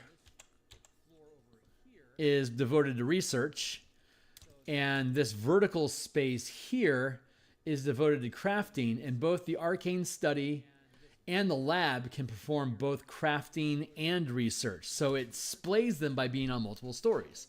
So if I was creating a facility, I would probably create it as a multi-story facility. And like over here, like this would be a garage, like to roll things out of, right? Or like a storefront. Because we have in our facilities, like this is a cramped research facility. This is a cramped crafting facility. This is a cramped recruiting facility. This is a cramped empowering facility. Harvesting. and what was the other one? Trade. And then the 7th is maintain. So for us to have maintain could be like a kitchen or like some bedrooms. But like a barracks is a recruiting facility, and I can have like up to four mercenaries in a barracks, and I could have that barracks be attached to maintain. So I've got the barracks, and it's right off the mess hall. And then under maintain, so the maintain is like a common space of whatever. So I could make my facility like I could have here's the kitchen, and like here's maybe like a mess hall that's also devoted to maintain. So I have 1, 2, 3, 4, 5, 6, 7, 8, 9, 10. I now have 10 squares devoted to to maintaining as a mess hall and a kitchen, and I have my my barracks, and then off the mess hall, here I have my war room, which is now also 10, which is it's 4, 9, 16, 25, 36 squares. So I could build out on one floor. I could have this maintaining of the mess hall and the kitchen are maintaining. I've got my barracks set up as a recruiting place, and I've got my war room set up. The barracks is recruiting, and the war room is also recruiting. So I would then have 10 squares there. So this is my Bastion facility, and it occupies basically a 25 by 25 square space. This could be like a front porch, and this could be a back porch, and there is my facilities. Dunzo. So that's how I could. I mean, these are minimum sizes. I could draw it a different way, but like that's one way. And then if I'm having, like if I have 2 points in archive, 1 point would go to arcane study, 1 point would go to crafting, and 1 point would go to research. So I've got 2 squares. I've got 2 points into my arcane study. If I wanted to, I don't have to specifically say how large it is, but if I wanted to, I could say I've got 9 squares worth of arcane study that bleeds over into these 2 different functions. So it could get like really complicated, like with towers and gatehouses and like expansions over here, but just kind of fucking around. Anyway, that's the idea. So if I was a player that had a crafting research facility, I might design it this way, for instance, to have those things. I don't have to have those things connect, but if I can, why not? How cool is that? That's the idea. So that's what we're playing with. Guildhall does a whole bunch of shit. Let's see, where are we at? Down here in the workshop. So what is the unique perk that we can do for the workshop? I mean, implements are unique, but that's just empowering. So that doesn't feel unique. Workshop. What can we do? Shit. What's a unique perk that we could put into our workshop? That's what we're trying to flesh out. We want one unique perk for every facility. There you go. Crafting stuff in general, we're making things. Empowering stuff in general, we're making things. They offered the suggestion of the heroic inspiration die to let us re-roll a roll as for anything. That inspiration die can be used for anything, but I would want it to be used for something for workshop specifically. So what's a unique perk that we would be able to have in our workshop?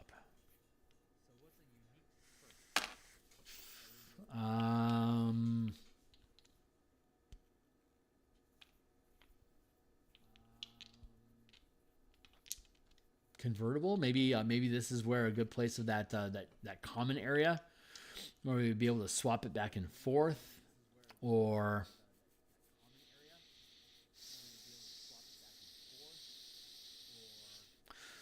implement itself doesn't seem. Ooh. I mean, we could cheat and say, because implements can only be created in workshops according to the rules that we have set up. So its unique perk would be that you can create implements, not just rings, rods, and wanderers items there, but also implements. But that's kind of cheating. That feels cheap. I don't like that.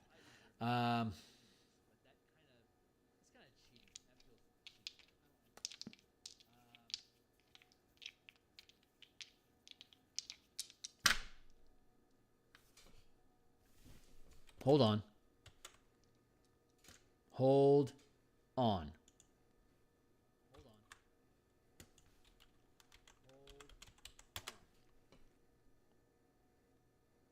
Why did you give me the letter G? Golem.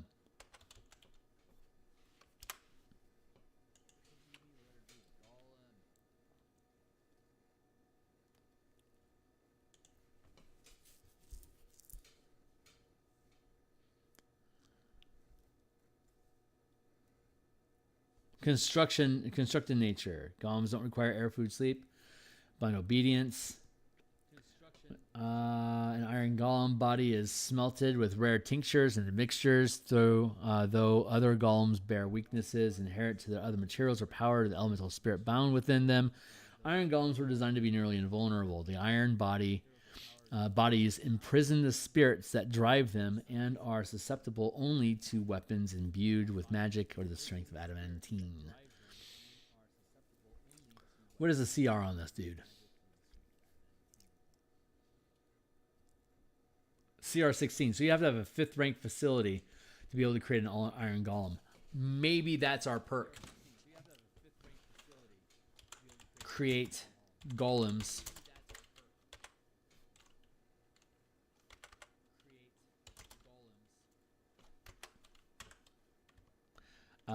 Rank golem CR.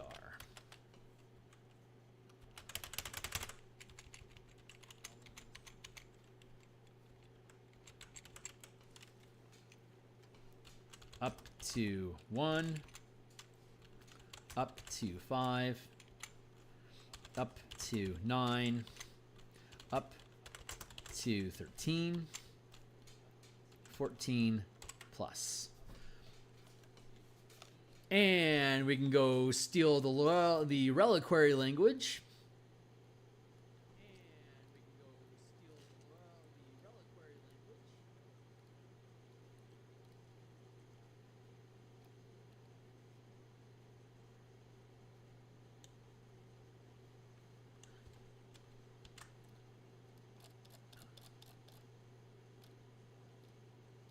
Back down to workshop.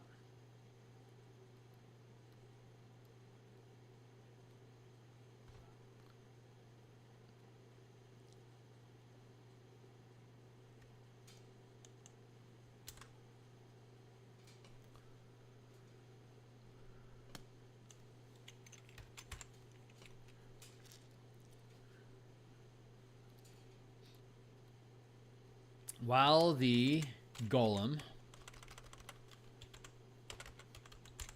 remains in your bastion,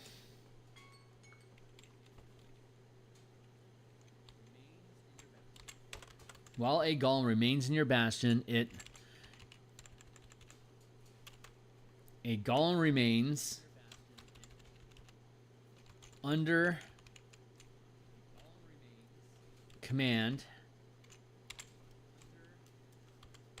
of the bastion, remains under command of the bastion.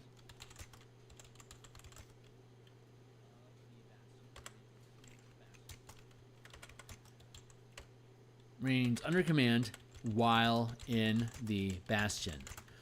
If it leaves,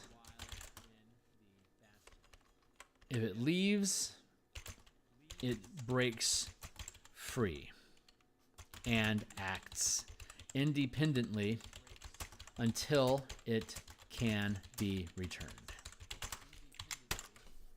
There you go. So you can build ridiculous defenses, like literally build crazy defenses to keep your facility from being fucked with. But if you take it out of the facility, it breaks free and it's now a threat. So you have to drag it back in so it goes back under your control. I like that. I think I just put it underneath the wrong category, but I like it. Yeah, I put that under the wrong thing. There we go. I think that's pretty dope.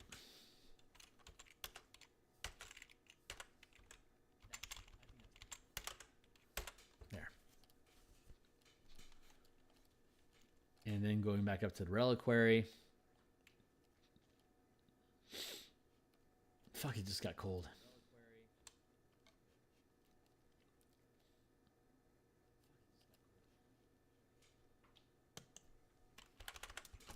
until they are returned. Or until they return.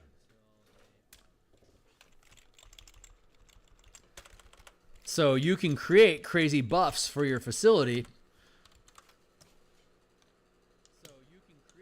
until they return, period.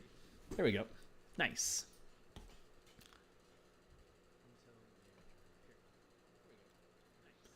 And then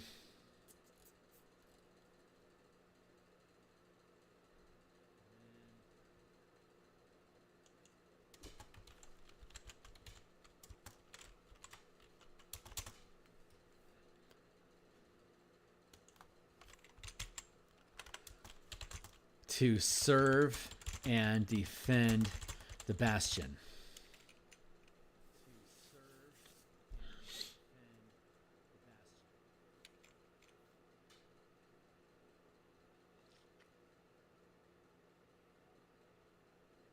Nice. All right, I'm happy with that. That's cool.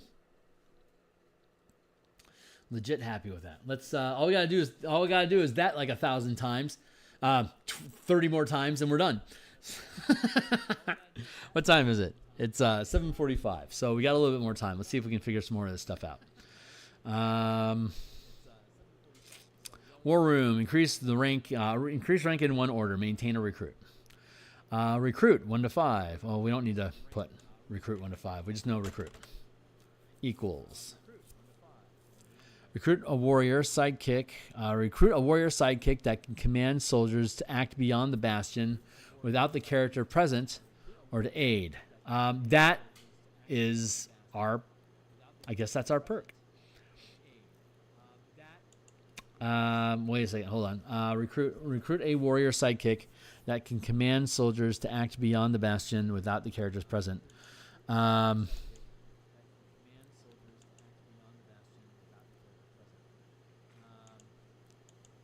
That's kind of in flavor with what we just did with the undead, but it's different. Well, we have barracks. Let's go look at barracks real quick.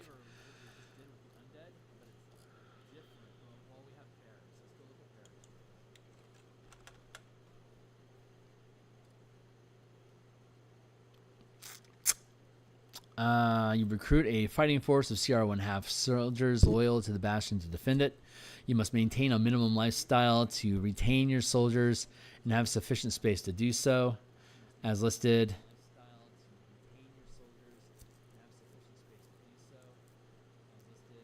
No, you know what?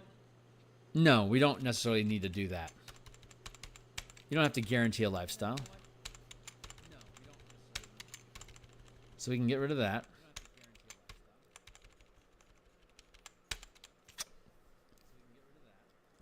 Loyal to the bastion to defend it. What is our perk? Unique perk.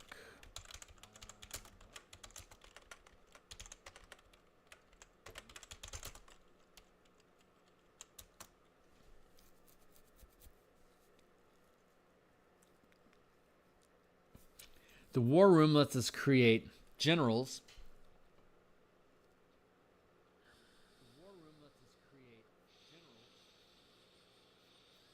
I honestly don't know yet.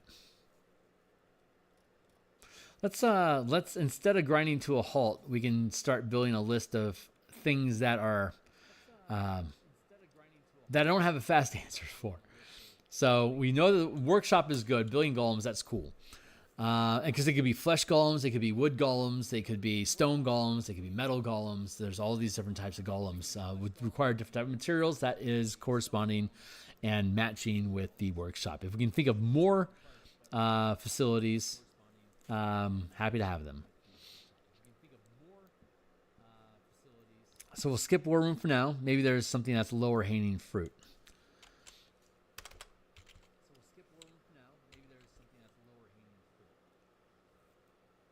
Oh, that's it. Unique perk.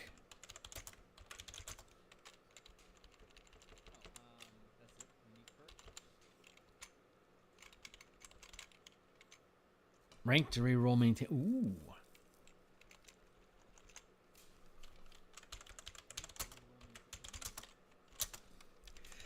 We were playing with the idea of spending resources on stuff. Hey, what's up, man?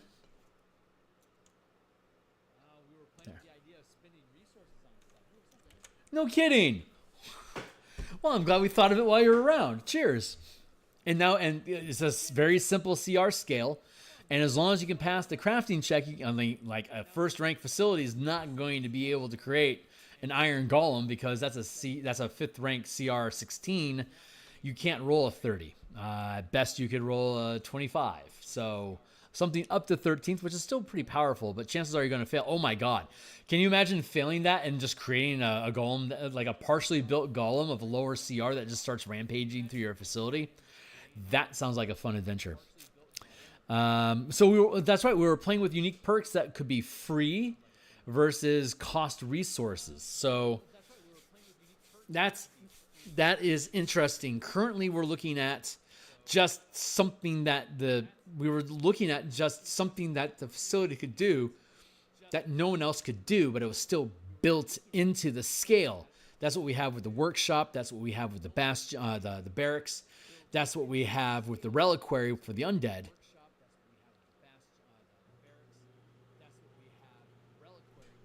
But here we're playing with unique perk is, so if you get a trophy room, gain advantage to recruit soldiers and warrior sidekicks of rank equal to this facility. That works. So if I want to recruit, wait for it.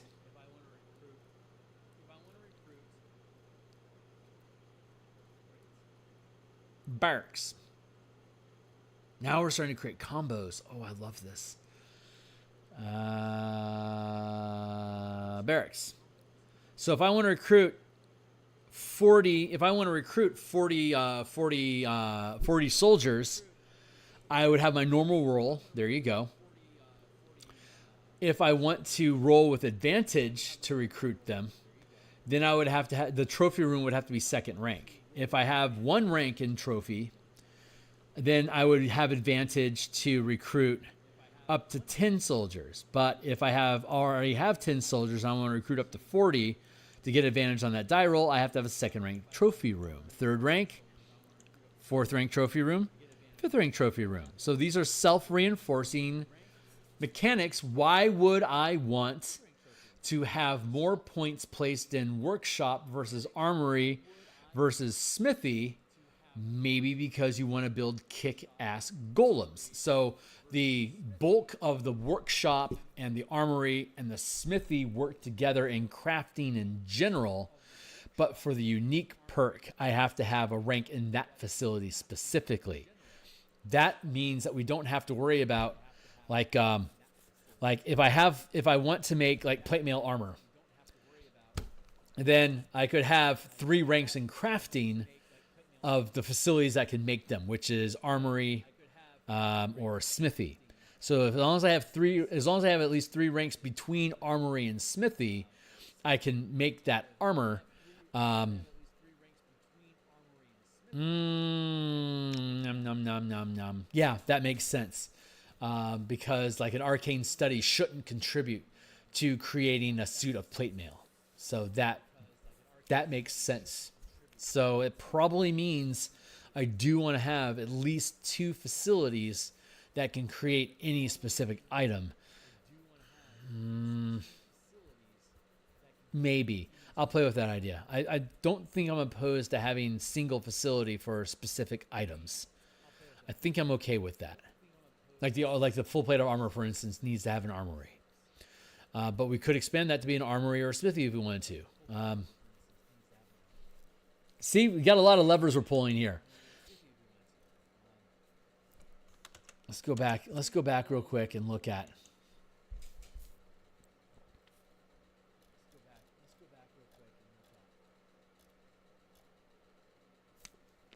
Yeah, armory, smithy, armor, padded leather.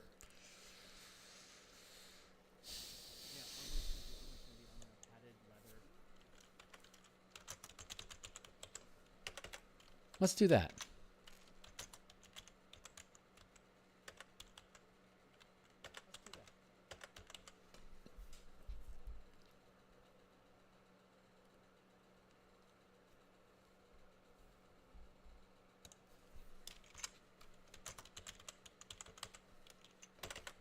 That feels better.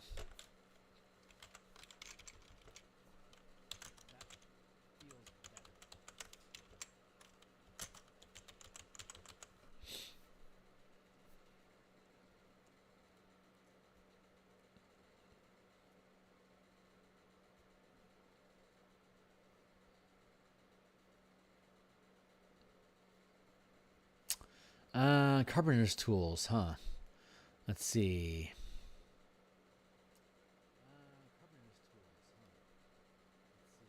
Workshop. Smithy. Sure. Glass blowers tools.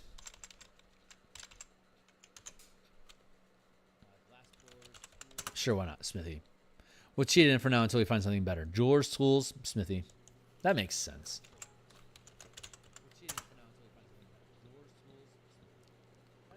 Potter's tools. Workshop. Smithy. Weaver's tools. Sure. How are the rest of these? Gaming set. Huh. Gaming set. Oh, pub.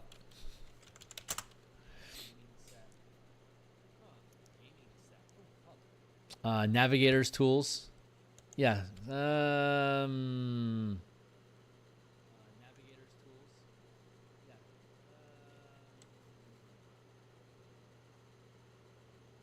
Archive, Arcane, Scriptorium. That feels good.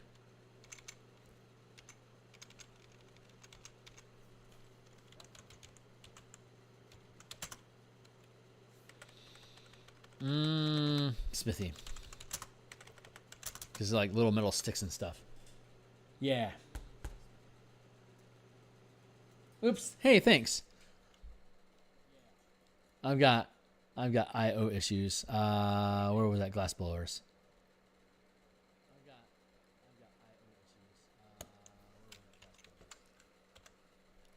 Don't know why I didn't. Flag workshop. Acid. Laboratory. God, laboratory makes a lot of sense. What else? What else? What else could make acid? Oh, laboratory, of course. No, that is a laboratory. Other than other than laboratory, workshop. Ship. Come on, Kearney. Until we find something better.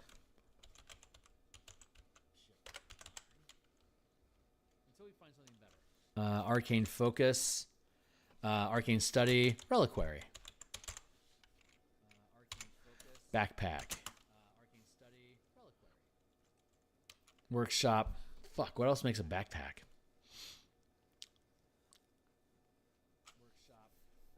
Ooh, I'm not happy about this. This is getting tricky.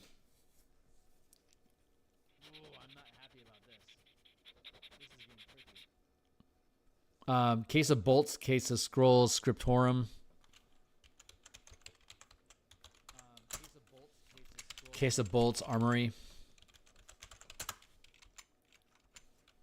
Hey, what's up?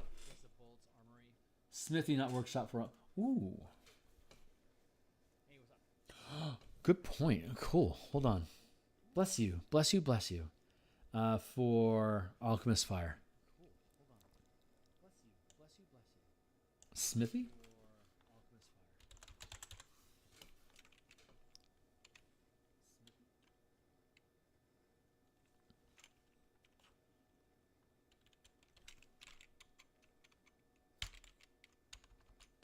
Garden.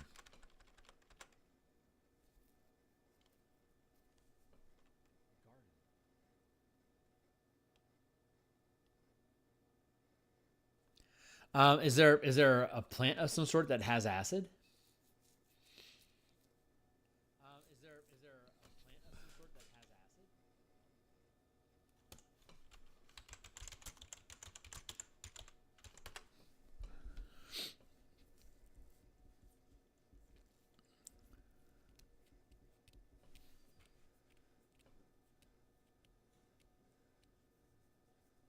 It has to contain something like aluminum flakes or something. Oh God, yeah, like stomach bile and stuff like that. Um, can you imagine dissolving somebody with citric acid? Dangerous acids created from plants.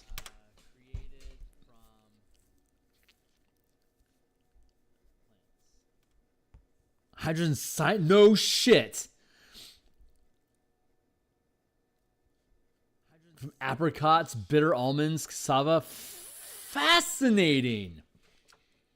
Yeah. Okay. I think I'm gonna say no to the garden, but yes to the greenhouse. I think that would be appropriate. Great as God bless you, Francois. You're so on point, my dude.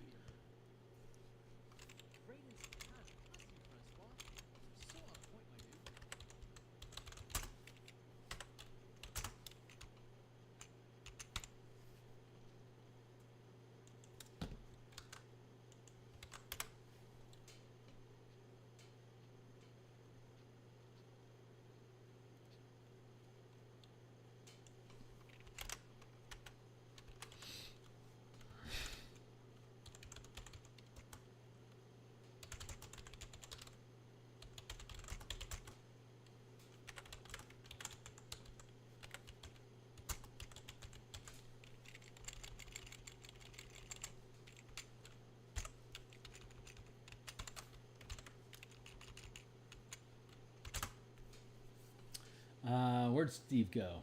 How does Steve have his name? Steve K.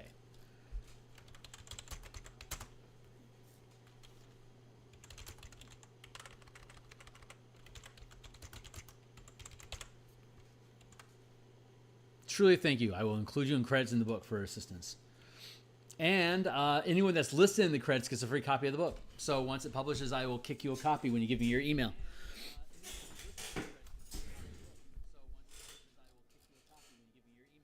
No, thank you, dude. You're helping me. You consistently show up and you contribute smart ideas. I am more than happy to give you a free copy of it and give you credit in the book. I appreciate that about you, and I want to make sure it feels it. Hell yeah, dude. Hell yeah. I mean, you can buy it if you want to, but you deserve a free copy. So thank you. People that want to insert themselves in the conversation and develop this stuff with me, like I said, you get a free book. I mean, it's still going to be 100% free preview anyway, but you'll get it without the free preview, like without the sample across the front of it. So, official pretty copy. Hopefully my words aren't undermining the gift. But yeah, goddamn, what a great idea, dude. On freaking point. Let's see. Oh, we're looking at materials. Let's see, backpack. Fuck, there's a lot of stuff in here. I'm probably gonna struggle with. Like, there's not necessarily a shitload of facilities that make sense everywhere.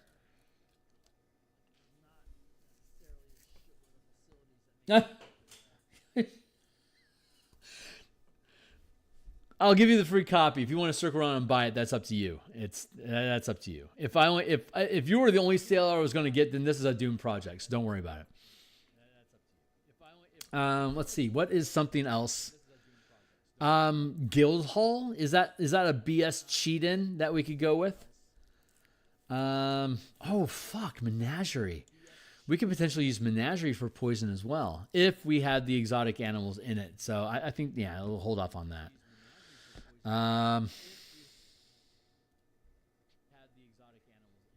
Storehouse is strictly storing stuff, so I don't want to infer creating stuff, because like storehouse is where you store materials to create things from, so that's kind of redundant.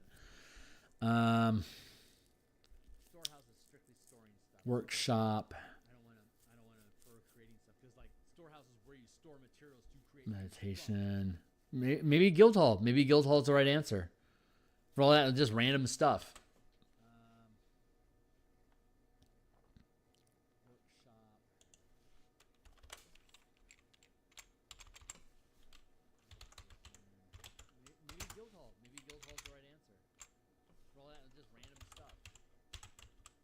Reserving the right to change this later, but for now, this at least checks off the box of reviewing all of these and making sure that all of them have at least 2 different facilities that you can build things in.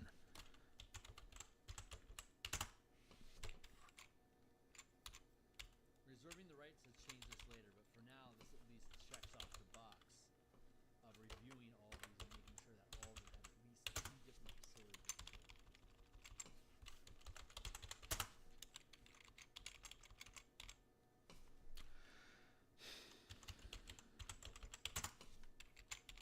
I don't like how Catch-all Workshop is because of this, but I also don't want to break up Guild Hall I don't want to break up the workshop into like 20 different things and the Guild Hall into 20 different things. I like the simplicity of it.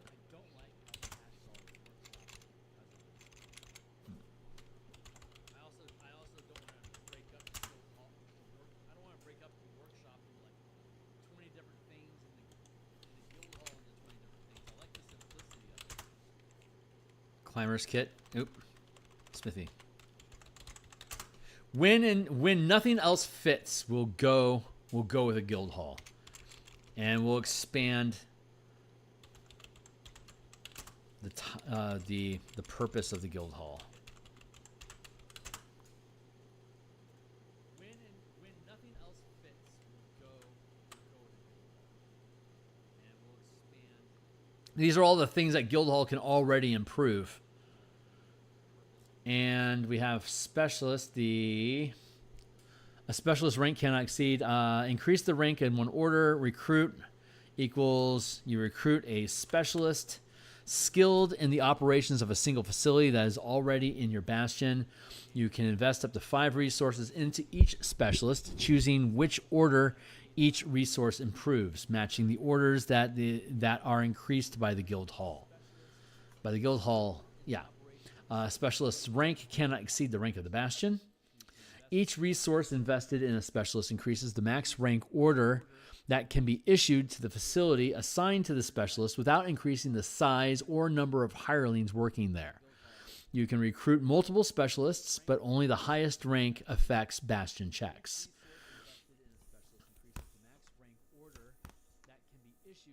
You can recruit multiple specialists for a particular order, but only the highest rank affects the 20 test.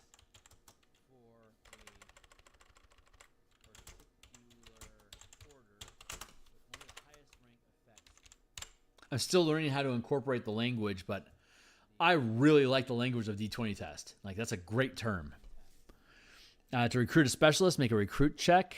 Make a recruiting test. Make a recruit D20 test with DC depending on the rank of specialist you hire. You can invest additional resources in specialists up to the max rank allowed by your bastion. You can invest additional resources in a specialist up to the max rank allowed by your bastion. Allowed by your bastion, which has a hard limit of 1 per rank. Choosing which order that resource improves.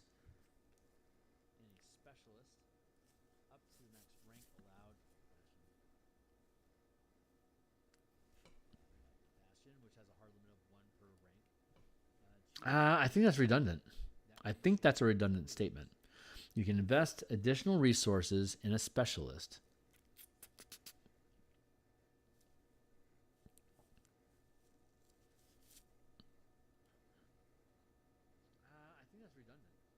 And there's our unique perk. So let me grab this block here.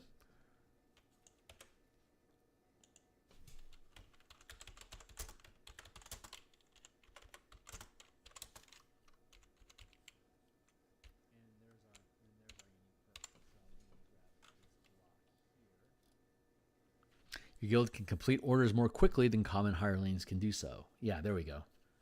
It only takes a week, it takes a day. If it takes a month, it takes a week. If it takes a season, it takes a month. If it takes a year, it takes a season. Cool. What's up?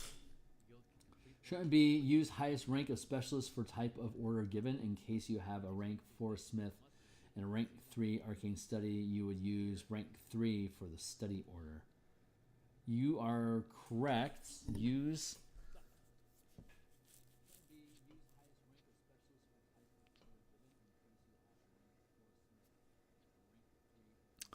you can invest.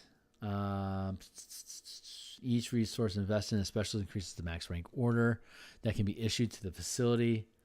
Each resource invested contributes to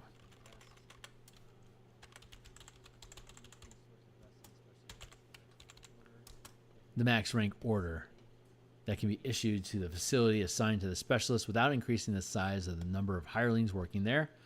You can recruit multiple specialists for a particular order, but only the highest rank affects that D20 test. To recruit a specialist, you can invest additional resources in a specialist,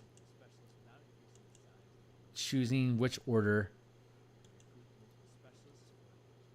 Well, it says here you can invest up to 5 resources into a specialist, and you can invest additional resources in a specialist up to max rank allowed by choosing which order. Now, that's a redundant statement. I do not need that statement.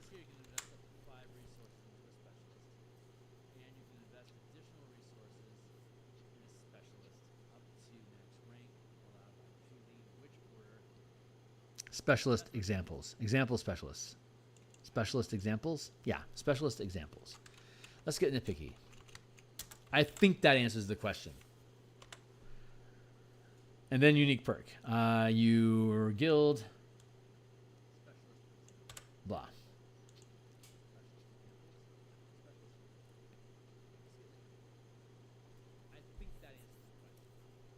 Yeah, I'm good with that.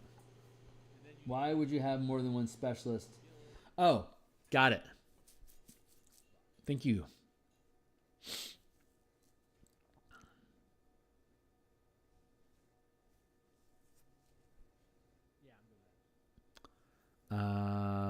Why would you have more than one specialist?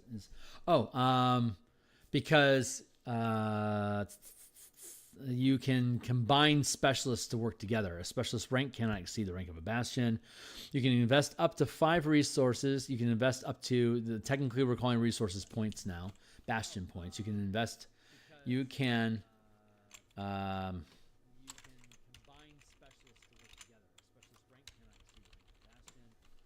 bastion points into each specialist, choosing which order each resource improves, matching the order, choosing which order each point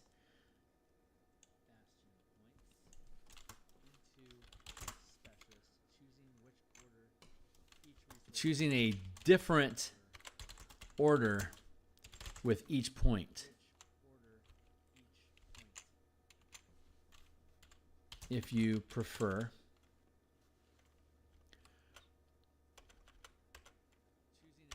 Choosing the same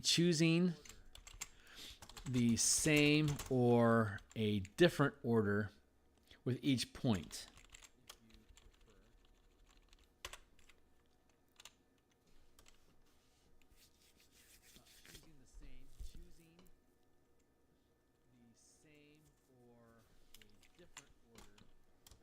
If the guild hall also no, let's not do that. Let's not place that restriction on there because that's a restriction inside of restriction. That's making it clumsy. So you could have 2 specialists, and it could be like say you're a second rank bastion. You have 2 specialists. One is research and craft. Another one is research and empower. And in that instance, you would have 2 points in research, 1 point in empower, and 1 point in craft. So that's how that would be.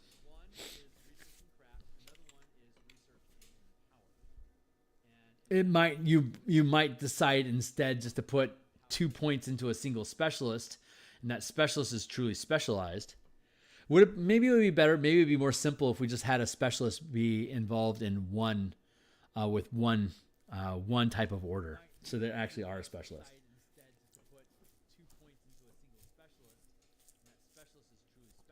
Increase the rank in one order.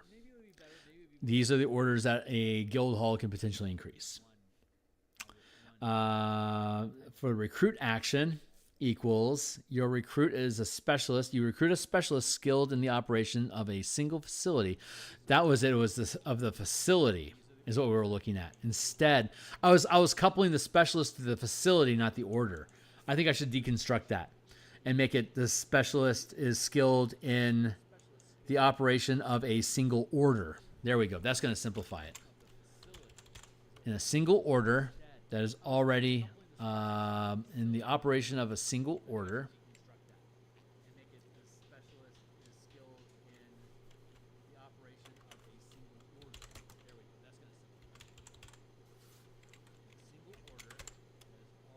You can invest up to 5 Bastion points.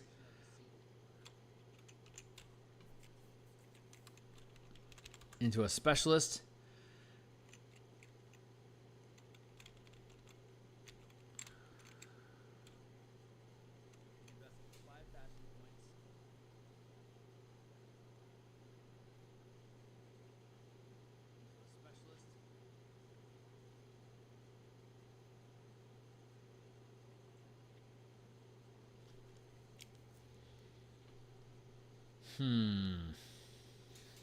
So you have a rank 3 Bastion, and it's a Guild Hall, Arcane Study, and Reliquary. You want to make a Bone Golem. I have a rank 1 Specialist in each location of my Bastion. So that takes the Guild Hall. If you only have 1 point in Guild Hall, 1 point in Arcane Study, and 1 point in Reliquary, then a Specialist in each one, that's first rank each, would give you second rank, second rank, second rank. So the facility is small. I get 3 Bastion points. I can invest into a rank 3 Specialist through the Guild Hall. Yes. Then a Specialist in each one, that's first rank each, would give you second rank, second rank, second rank. Yes, that is correct. That is currently how it works. We could do that. And that Specialist could either have points in in the Arcane Study or Reliquary, because the Guild Hall itself doesn't do anything.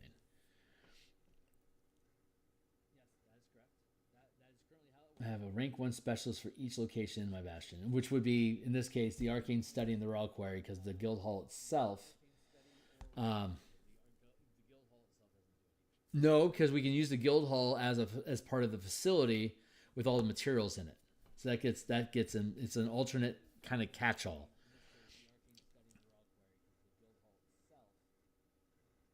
Yeah. Into a rank 3 Specialist. The Arcane Study. Yeah, maybe I do need. I like the idea, but I don't want. I don't want to overcomplicate it, because it's already just so far it's already too complicated.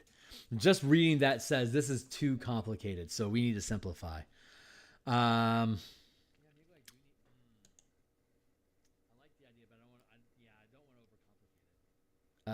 Let's see. Increase the rank of 1 order. So that becomes increase the rank in 1 order, and that's the facilities. The different types of those are different types of spaces. So there's the facilities which are specific that can improve orders. Orders themselves have space. To be able to craft, you have to have a crafting space, which could be filled with any number of facilities that are capable of crafting, plus specialists. So we have to have at least 1 rank in craft facilities to be able to plug specialists into that crafting facility to do their craft, which technically means we would never need to have more than 4 points put into a recruit, although we could have 5. We don't need them. There's a spare point there that we don't need, because you have to have at least 1 point into crafting as in general with some sort of facility, whether it's a workshop, an armory, a smithy, a reliquary, whatever. You have to have 1 point in craft. So that means for us to cap out five points into crafting, we would only need a 4th rank specialist. So we'd never have a reason to get to a 5th rank specialist unless a specialist can offer us an order that we don't currently have. Trying to envision how these rules all work. Yeah, exactly. Exactly. It's overly complicated. If we didn't have specialists, you would have to have a number of facilities. You would have to have a number of points put into an order. And there's only 7 orders. Let's stick with crafting. So for me to have 5th rank capability of crafting things in my Bastion, I have to have 5 Bastion points invested or placed in facilities capable of crafting. If I was working specifically with a guild hall, if I put all 5 points of my guild hall into crafting, I now have what you are playing with, a general workspace, a general crafting space used by guild members. Yes, because Bone Golem is a 3rd rank creature. CR up to 9. So it could be, it could be anything. The idea, and that's the base model right there. If we don't complicate things with specialists, if we remove specialists from the equation, that facility is going to have hirelings that are capable of working. In this instance, it would be empowering because they're magical. So in this, the Bone Golem would be an empowered, which could be like, say, a 3rd rank reliquary, or a reliquary and a sanctum and a laboratory, for instance. We could combine those 3 facilities. And we don't need any specialists. Just the general hirelings that are in there with the empower would then be able to create a Bone Golem. If we added the guild hall is like that versatile space. That was the idea that we're using. So a guild hall. Let's do it like this.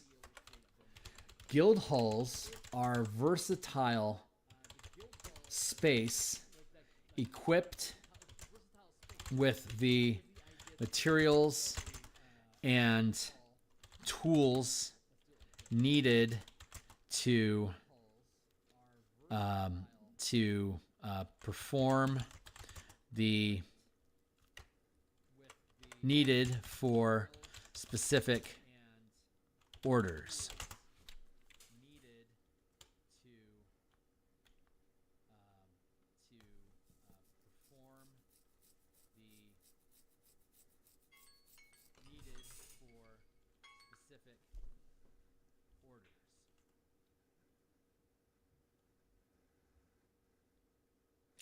Oh, I see what you're saying.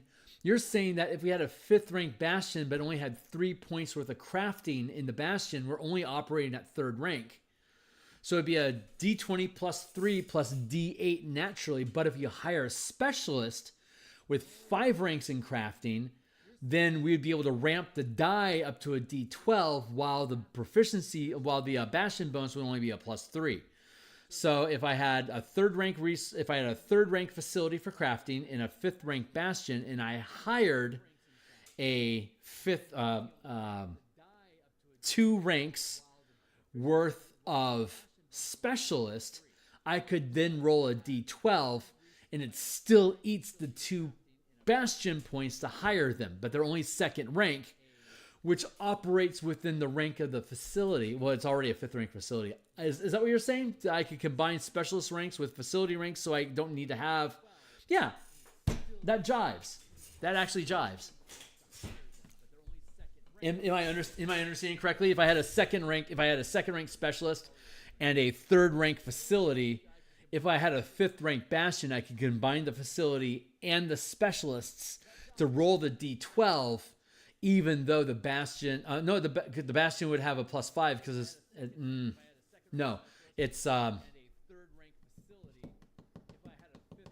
Yeah, because currently it's the Bastion is 1 to 5, so whatever your rank of your Bastion is, that's the bonus that you get on the D20 because the Bastion is that rank. And it's the number of facilities, it's the size of the facility or the work area that you have, the rank of the order in your facility that dictates the die roll. So you can combine a specialist and facilities to roll a higher die up to the maximum rank of your facility. Fair enough. Okay, yeah. So to recap.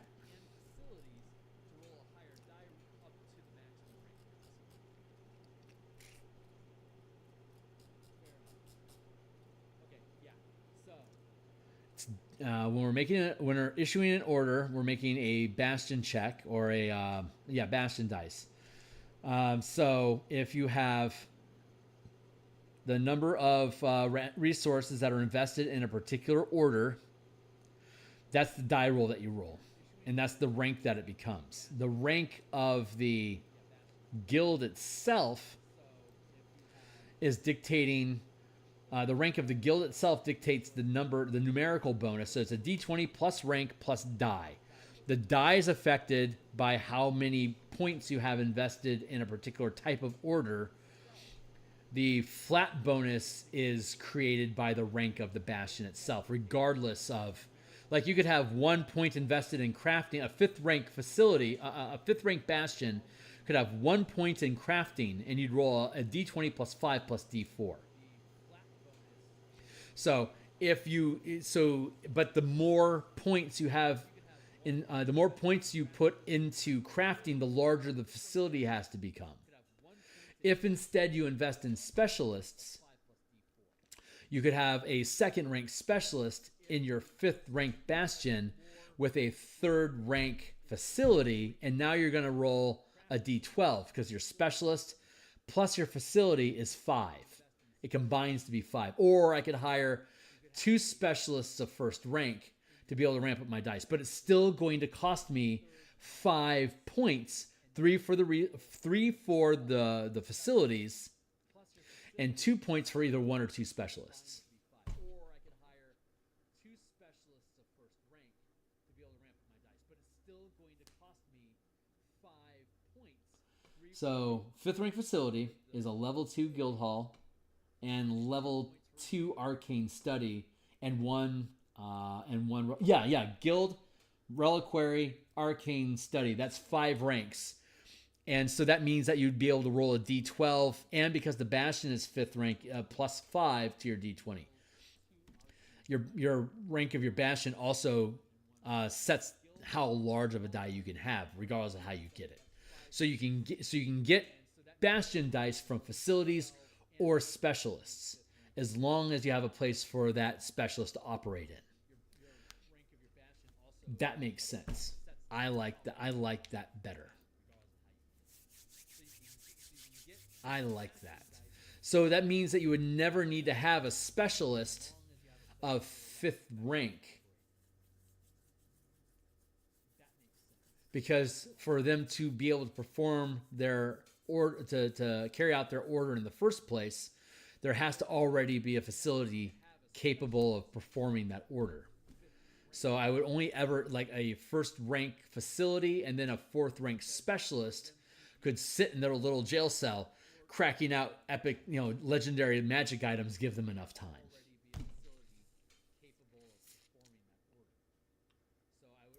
I think I like that.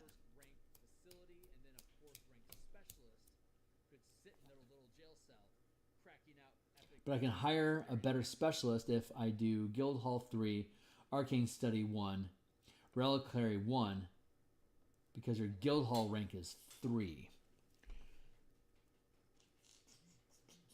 Yeah, that's still complicated, isn't it? It's still stacking weird. The Guild Hall can provide ranks in the facility, and the Guild Hall also lets you hire specialists. So for the Bone Golem, for instance, in Power, I could have a 3rd rank Guild Hall that would let me roll a D8, and then I could have a specialist in that Guild Hall that's also is skilled in Empower, and that would give me a D8, a D12 die roll, without having to have a 36 square facility.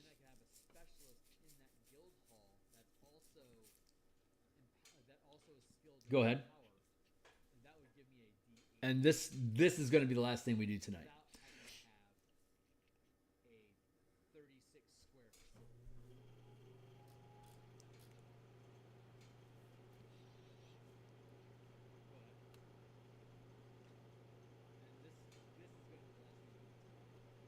That can be expended to improve the result of a d20 test, a minimum of 1. The more resources a Bastion gains, the higher rank it becomes.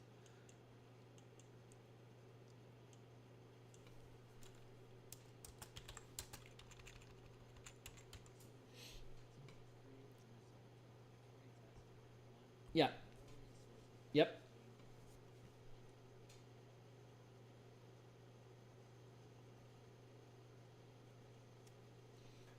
It requires yeah. Yes.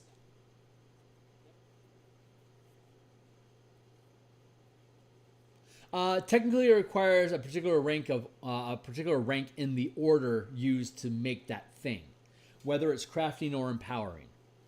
It's not necessarily the facilities. It's just you just have to put those points someplace. Currently, the only place to put those points are facilities. If we introduce the idea of specialists, we could put points into specialists instead of facilities, as long as there's a rudimentary facility for that specialist to operate inside of. 1 point into the facility, and then another 4 points in either more facilities or specialists. Either one would work. But yes, you're on the right path. You can choose a universal buff by hiring a specialist equal to a guild rank. A proxy for another facility. Yes. Oh, maybe we shouldn't bother worrying about what orders they're specialized in. You're already spending points on them, so they become, like you said, a universalist. But they can only affect one order at a time. So if I have 5 orders and I want to use specialists, I have to have 5 specialists. That single specialist can't perform multiple orders.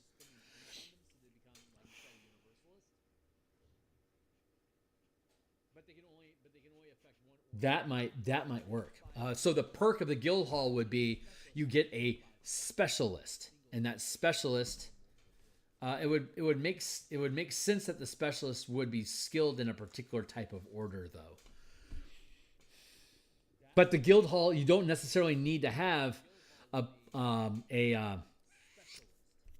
any points.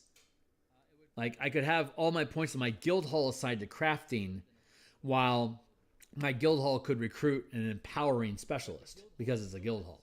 Maybe that would work.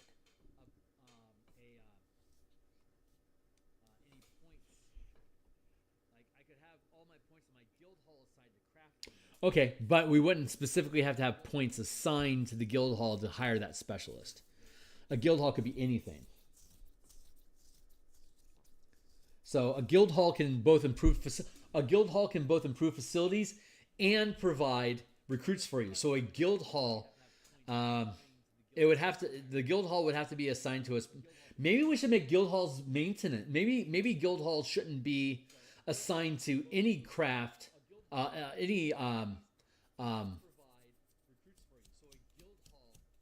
shouldn't be assigned to any orders other than maintain and recruit. Maybe that's the way that we should do that. What is it actually listed in the book? Oh, I love these challenges, man. Recruit.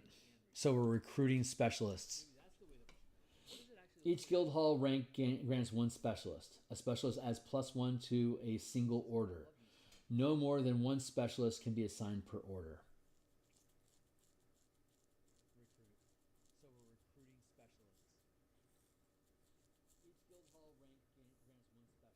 Adds +1 to a single order.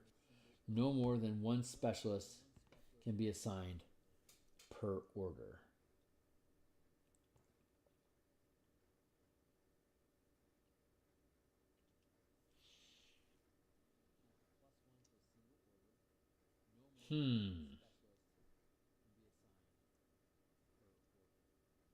So the guild hall becomes like a meta space. I feel like a guild hall could be a maintain order. It says recruit here. The act of finding a specialist would be a recruit action.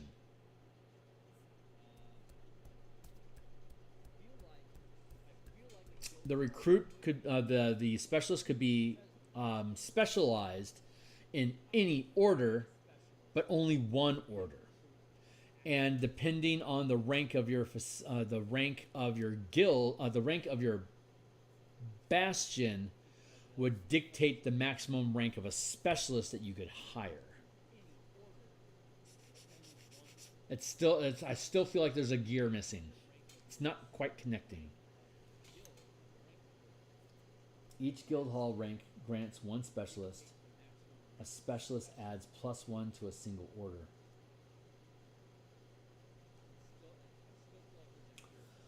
Oh, I see. That's the unique perk that the guild hall. So the guild hall could improve either maintain or recruit.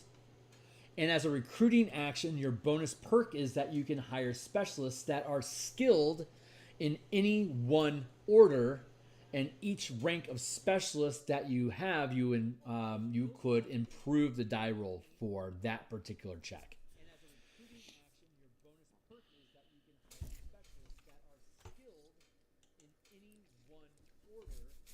I think that's the right path.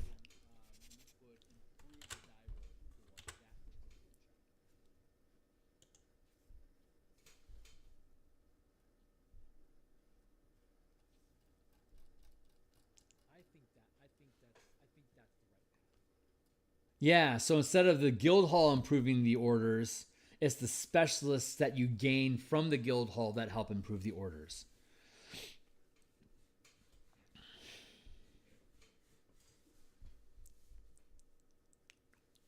Yeah, so instead of the guild hall improving the Demi-plane, it's the specialists that you gain from. These are currently all the things that you can do. We currently have flagged for the guild hall to do, but we could just reduce it down to just simply maintain and recruit.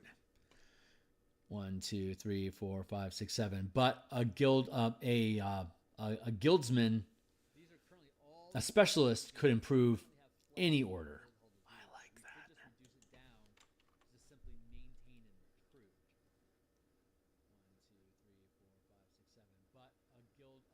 that. Oh, I like that.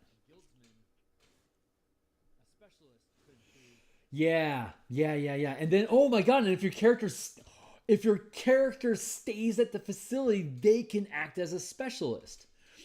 Well, actually, no. Well, the way that it currently works is if your player's there, then the guild hall adds their bastion die to your character as though it were like a bardic inspiration die. So that's already covered. Neat idea, Phil, but it's unnecessary. Okay. I think this is I think we're starting to lock this down. It just buffs others. I think issuing an order for your guild hall to recruit specialists, or just, yeah, maybe you're right. Maybe you should just come with specialists. That's breaking frame from what the rest of them do, though. And I like the idea of specialists of a guild hall lending to the maintaining a lifestyle for your facility. And I also like the idea of a guild hall lending towards recruiting things in general. Soldiers, generals, specialists, monsters. If there's an established guild hall there, it makes sense that, just like with the trophy room, you're becoming more reputable because of the guild hall. That makes sense to me, personally.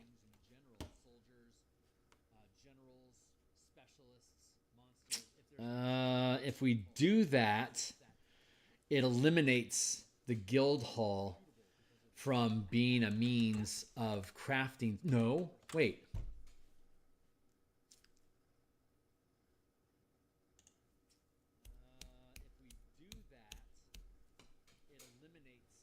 Because we just added guild hall to a bunch of stuff, and now we're looking at removing them again. You're limited on number of facilities, so it should be a good reason to choose a guild hall.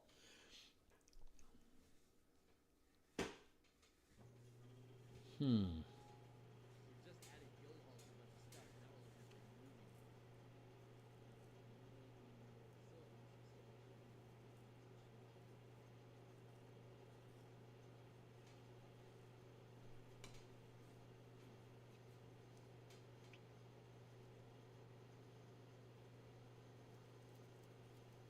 Hmm.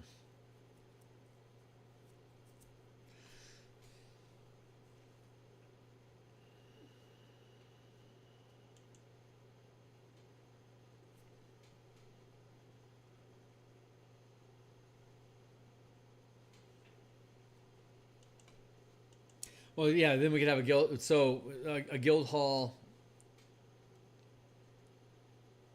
A guild hall could literally improve everything. I mean, that's what it's designed to do. Um, so now we're back to a guild hall. What doing? Maintain, recruit, craft, and empower as like just as like facilities, as base facilities that it can perform. Like guild hall as a facility, adding to maintain and recruit makes sense. That's just intuitive. Um, maybe in craft, maybe not empower at all. Let's go down and look at empowering. I think that's going to probably make sense. I think that's the answer. Crafting, but not empowering. Maybe in craft, maybe not empower at all. Let's go down and look at empowering. Yeah, I think that's going to work. I think that makes sense. Let's go. Where are we supposed to be at? Here. And craft.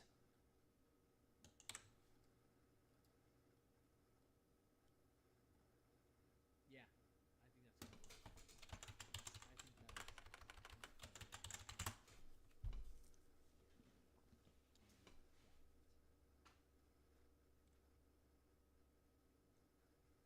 Yeah, so adding that a guild hall as a facility allows the guild hall itself to increase crafting. But guild, and then there's only a certain amount of items that you can actually create with the guild hall, so that's fine. Should we go, but oh my god, maybe vehicles and structures. Maybe that's what you have to be able to create. You have to have a guild hall to create structures and vehicles because they require shitloads of people to do it, which is in tune with what a guild hall is. I think that kind of jives. And we could then replace the armory. So like armory could still build siege weapons, and a workshop could build siege weapons, and a guild hall could build siege weapons, but an armory is not equipped to build a ship. An armory is not equipped to build a fortress. A guild hall can create a fortress, and a settlement can create a fortress because you have to have the structure on land that you control to be able to build on it. Unless you're granted a permit or something by somebody else that controls it. But normally, if you're out in the wilderness someplace, if you're going to build a fort in the middle of the woods, you have to have control of that fort. You have to have control of those woods where you're building the fort. Otherwise, everyone's in danger. That actually, that's starting to track. This is starting to track. Okay, cool. So there's that. And now we go down to guild. Our versatile space is a guild halls. A guild hall is a versatile. Let's remove this for now. Increase the rank in one order.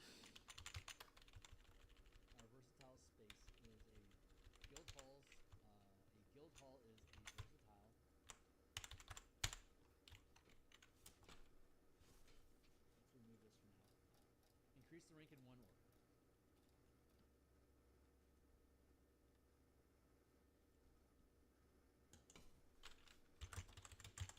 There. Trade.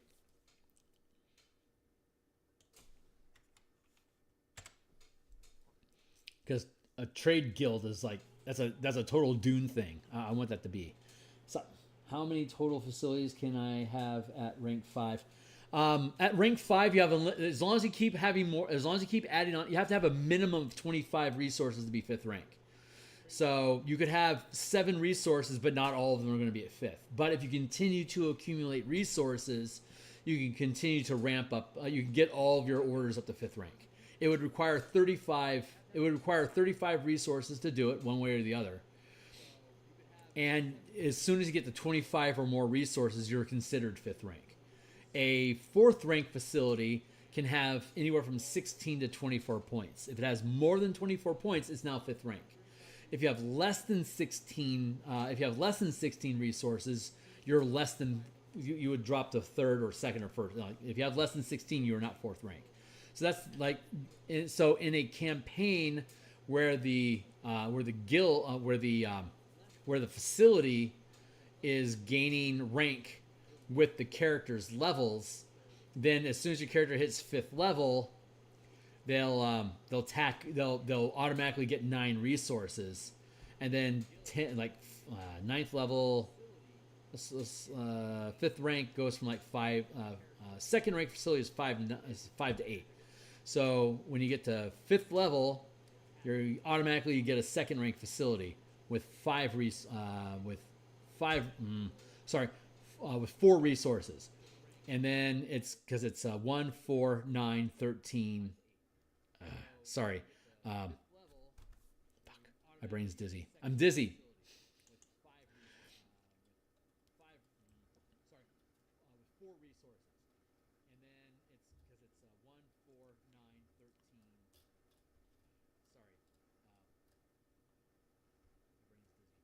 Right, 1, 4, 9, 16, 24, 25. Those are.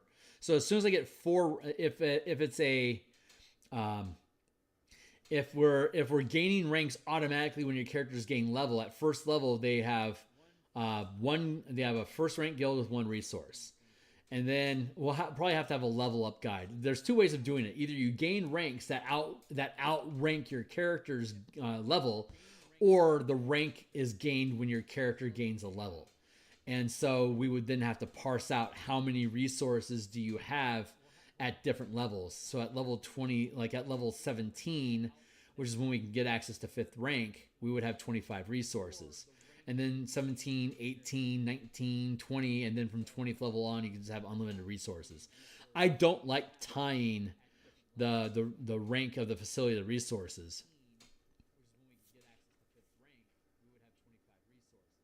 There is something to be said about not tying resources to the rank.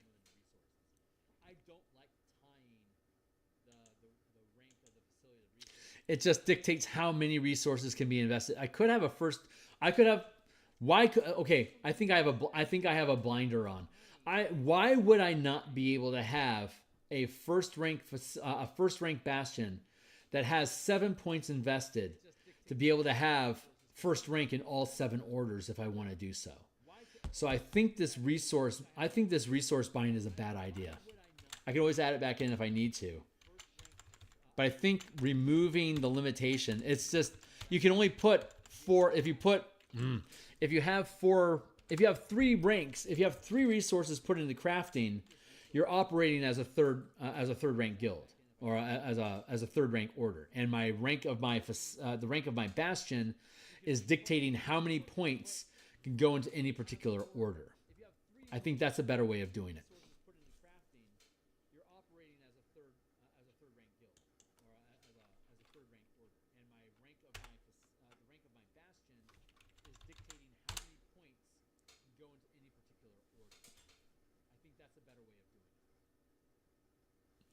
Yeah, it's unnecessary. You can accumulate as many points as you want, but you can't put more than 1 point towards any particular order, regardless of what the facility is. That makes more sense. And if I am,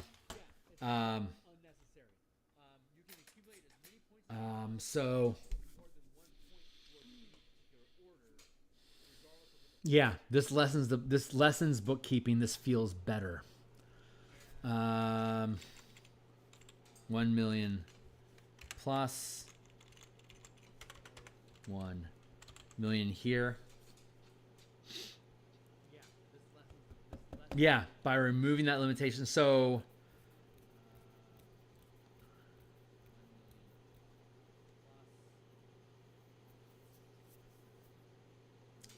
now the way I was using it originally was the number when you gain X. Like if this ties doing it this way ties the rank of the facility to the level of your team, which might make sense, but if there was accumulating the original idea was to have one of the ideas is to allow the rank of the facility outrank the characters.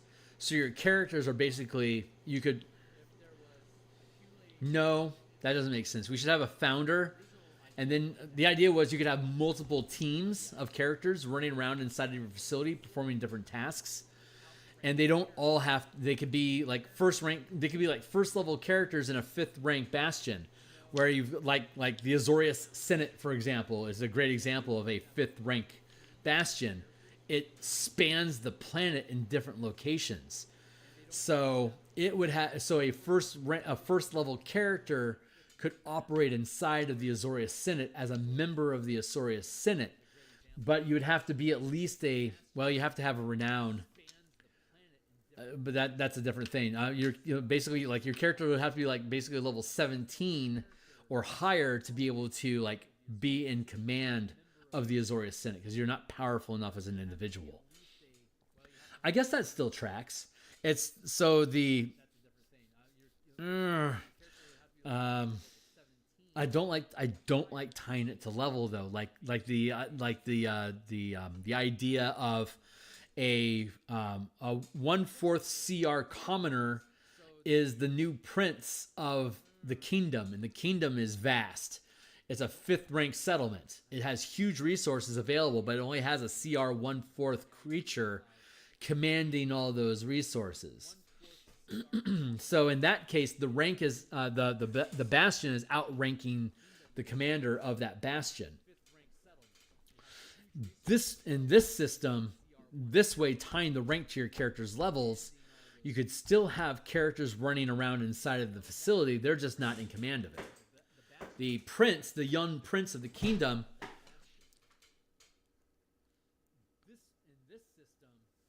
maybe the young prince doesn't actually have the enough power to run the kingdom, which is why you need a vizier that's actually calling the shots. That actually, this reintroduces the idea of renown. Renown was something that I was originally using in the Guilds and Kingdoms system, where a 1st level character could have 50 renown in an organization and be the master of it. So that would be the way to do it, to allow you to accumulate renown, which I already had the mechanics for. I would just have to bring it in. But the base model of this, the least complicated model of this is the rank of your guild is equal to your proficiency bonus -1. So 1st level character, 1st rank. 5th level character, 2nd, 9, 13, 17, like we've been talking. And you can have as many resources as you want, but your guild, your bastion cannot gain a rank higher than your character's level would allow it. That would allow you to have lower level characters running around inside of an established bastion. And it's just that NPC that's in command of it would be of an appropriate level CR or an appropriate level renown. So that gets disconnected from your character. If your characters aren't in command of the facility, you can't command the facility if you aren't of an equal level of power. The bastion will run free of you and you'll lose control. That's the idea. I'm trying to think of how Act Inc. does it. And 3E leadership feat with tradition guild costs of the way that Act Inc. does it is your franchise doesn't have any inherent bonuses. It's the NPCs inside of your franchise. They use their ability checks instead of your characters if you're asking your franchise to perform a task for you. So if you have a major domo with a +3 bonus to a skill check, or an ability check, sorry, a +3 bonus to an ability check, it doesn't matter how large your franchise is. it's still limited to that +3 to your D20 because that's the best your major domo could do. If you have a higher level major domo, a higher level character, then you would have higher level bonuses, presumably up to a +11, because it would be a +6 proficiency bonus and an ability score of +5, just like normal D&D physics work when you're making ability checks. You just have hirelings inside of your franchise that are making the die rolls instead of your character. That's how that works. So we're trying to disconnect individual creatures from the performance of the guild, hence the Bastion die and rank of the facility dictating the bonuses instead of creatures inside of it. And the specialist is using the die as well. So it's basically working off of renown. The 5 ranks of renown. When you gain a certain level of renown, regardless of your CR, you're performing at that level. If I'm a 4th rank, if I have say 50 renown, if I have 50 renown in the Azorius Senate, when I'm performing tasks on behalf of the Azorius Senate, I'm a 5th rank. I have 5th rank renown, so that gives me a +5 bonus. And because of the size of the facility, that's a D12. So even if it was a CR 1/4 Perun, that's what they call the guild masters, a 5th rank Perun, even if I was a 1/4 CR, I'd still be rolling a D20 +5 + D12, because my renown is so high that I respect the command of the entire the entire Bastion. In this example, the Azorius Senate. Right on.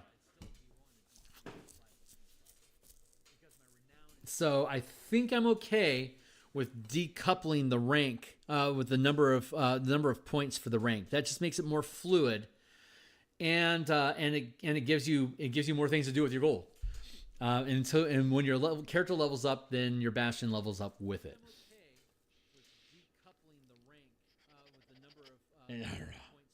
That just makes it more fluid, and it gives you more things to do with your goal.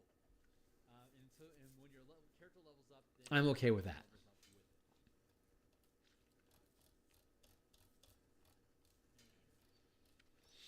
And so the guild hall. It's 9 o'clock. I'll wait until you come back, but I'm about to hit my my curfew. So size of the Bastion points. It's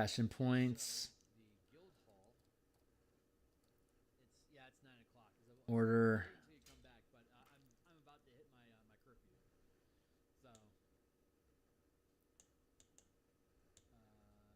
size of the Bastion points. Maintain. Craft, research, trade. Maintain.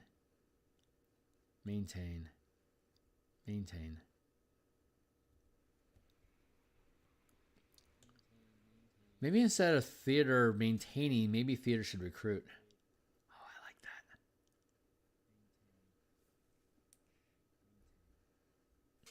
Well, it's 9 o'clock, so it's time for me to cut. But yeah. So disconnecting the number of resources from your rank is a good idea, but your rank is still dictating how much you can do with your resources. So after a while, there's no point. We need to establish a way to gain ranks in the facility separate from the character's level, which we can sideline and figure out. The number of points that you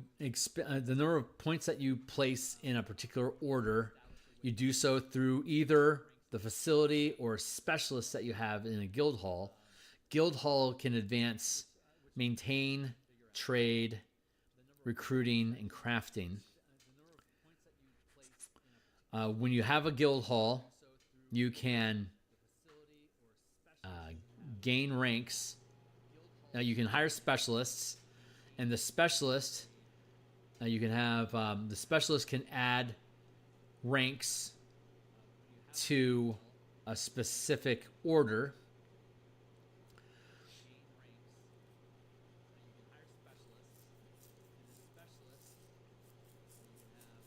It can be any order. A specialist can improve any order.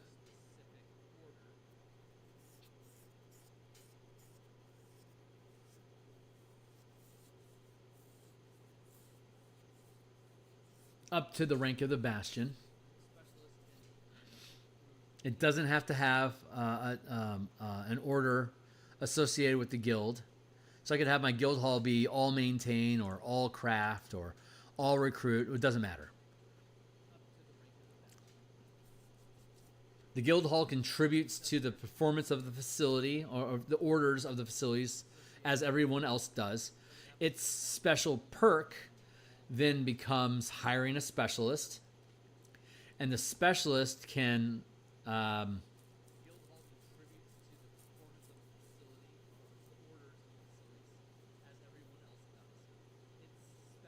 maybe the specialist can just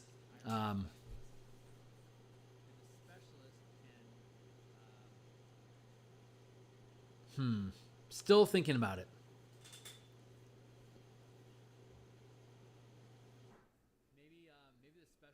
Notoriety, yeah, renown, notoriety is kind of the same idea.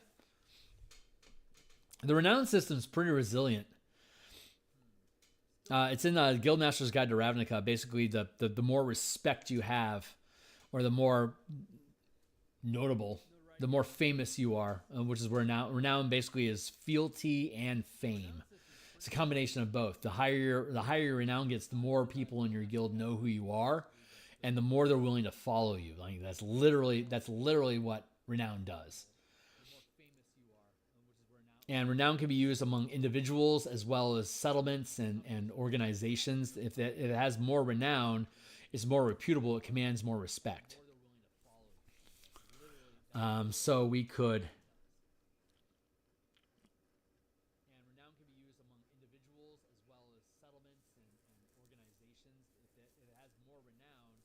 Yeah, there's ways for us to be able to advance the rank of a bastion without having to be tied to the level, but tying it to the level is the easiest way to do it.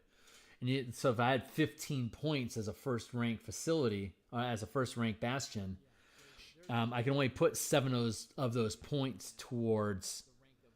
I could have any number of facilities. It's just my bastion rank is too low for me to get better than a D4 out of it. So I could have, if I had 15 points as a first rank facility, I could have 10 points put into crafting, but I'm still only going to generate a 1 plus D4 because my bastion's still only first rank. Then it's a matter of figuring out how do we advance the rank of the bastion. Maybe we advance the rank of the.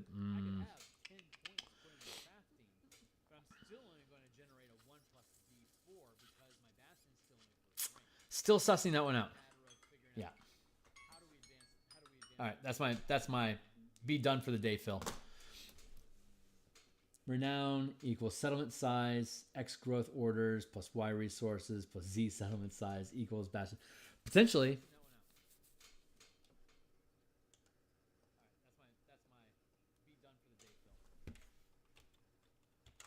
Let's grab that because that's a path we could follow.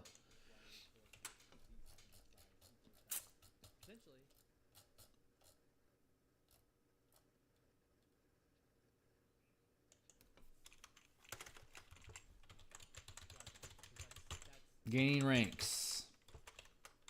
1. Bastion rank matches character prof bonus scales with character level. 2. Bastion rank scales with renown.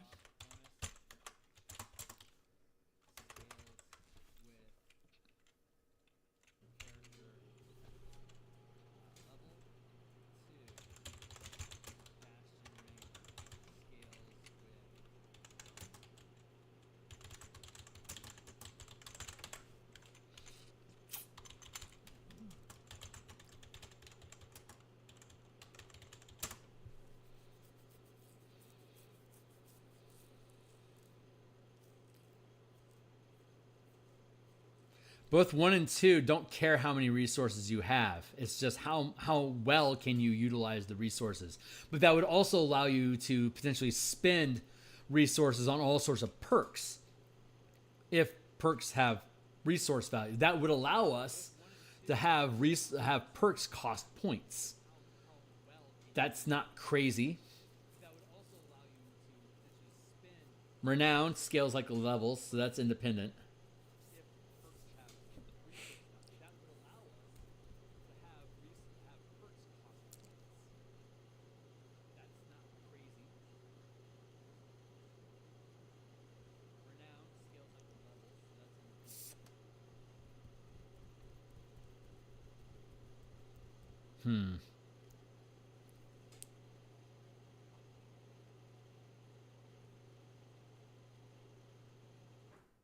Yeah. I actually have that already. Attacking people's reputations to decrease their renown, which decreases their effective rank, like for specialists specifically.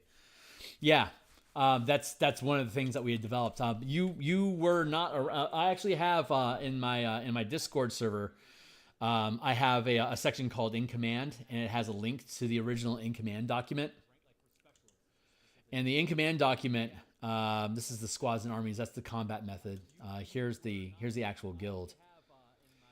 Espionage has surveillance, reconnaissance. Like these are like orders that you can issue, right? Gathering information, stealing and sabotage. You can heist. You can steal resources. Robbery can steal resources or specific. Robbery can steal items. Heist sets up how you can research to destroy gold or value, steal specific items or gold value. To steal, the difficulty of the task is based on the value or rarity, which obviously we're using a different scale here than what we now have established. Robbery is stealing stuff from NPCs, guilds, and communities. And then we have seizing and destroying resources. We also have sowing rumors, which attacks what we were using at the time, loyalty as an order, as opposed to like recruiting, for instance, or maintaining. This specifically attacked your reputation. And this is how much renown you get taken away. The renown scale, for reference.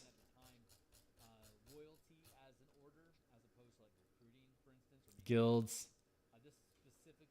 specialists.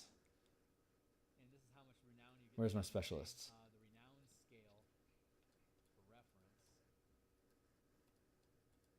Kingdoms.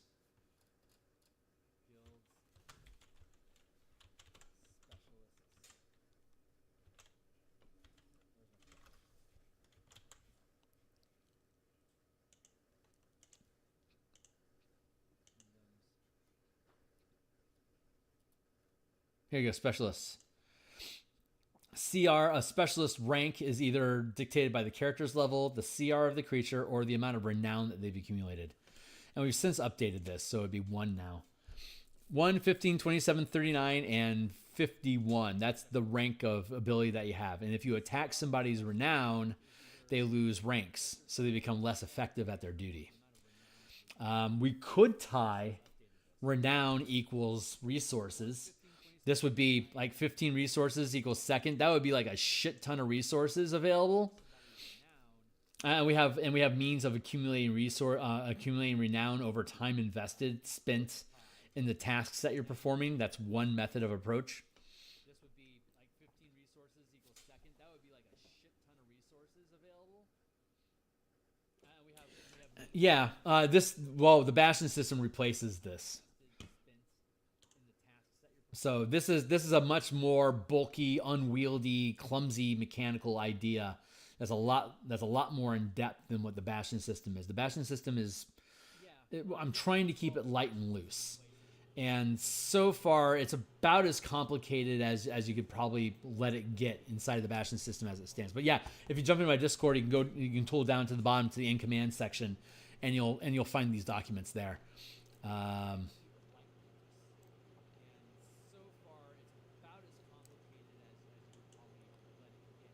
But yeah, I got to bounce. So it's this is when this is a good time for me to take a break. I can sleep on this.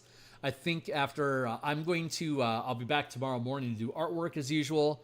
Tomorrow lunchtime, we're going to actually jump back into the Martial Powers book and continue refining monks and the monk subclasses for the Martial Powers system. And then I'll be back on Saturday brunch time. And I was originally planning on working on the Monsters and Machines, Spelljammer Monsters and Machines.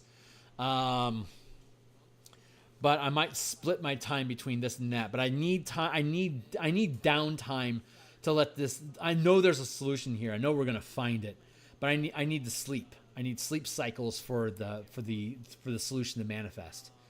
But yeah, I like the idea of disconnecting resources from the rank. That makes so much more sense. I like that. But maybe it can just be like a ridiculously high number of resources. That is like, yeah, you've got so many resources, you're second rank now. Maybe we just need to have a larger number, like 10. Maybe that's what we need, like 10, 20, 30, 40, 50. And like that would give you a shitload of resources. Anyway, right. Anyway, I'm going to get out of here. Francois, thanks a lot. Everyone else that checked this stuff out, thanks so much. I'll be back tomorrow morning. We'll do some more artwork. I'll see you guys then. Thanks a lot.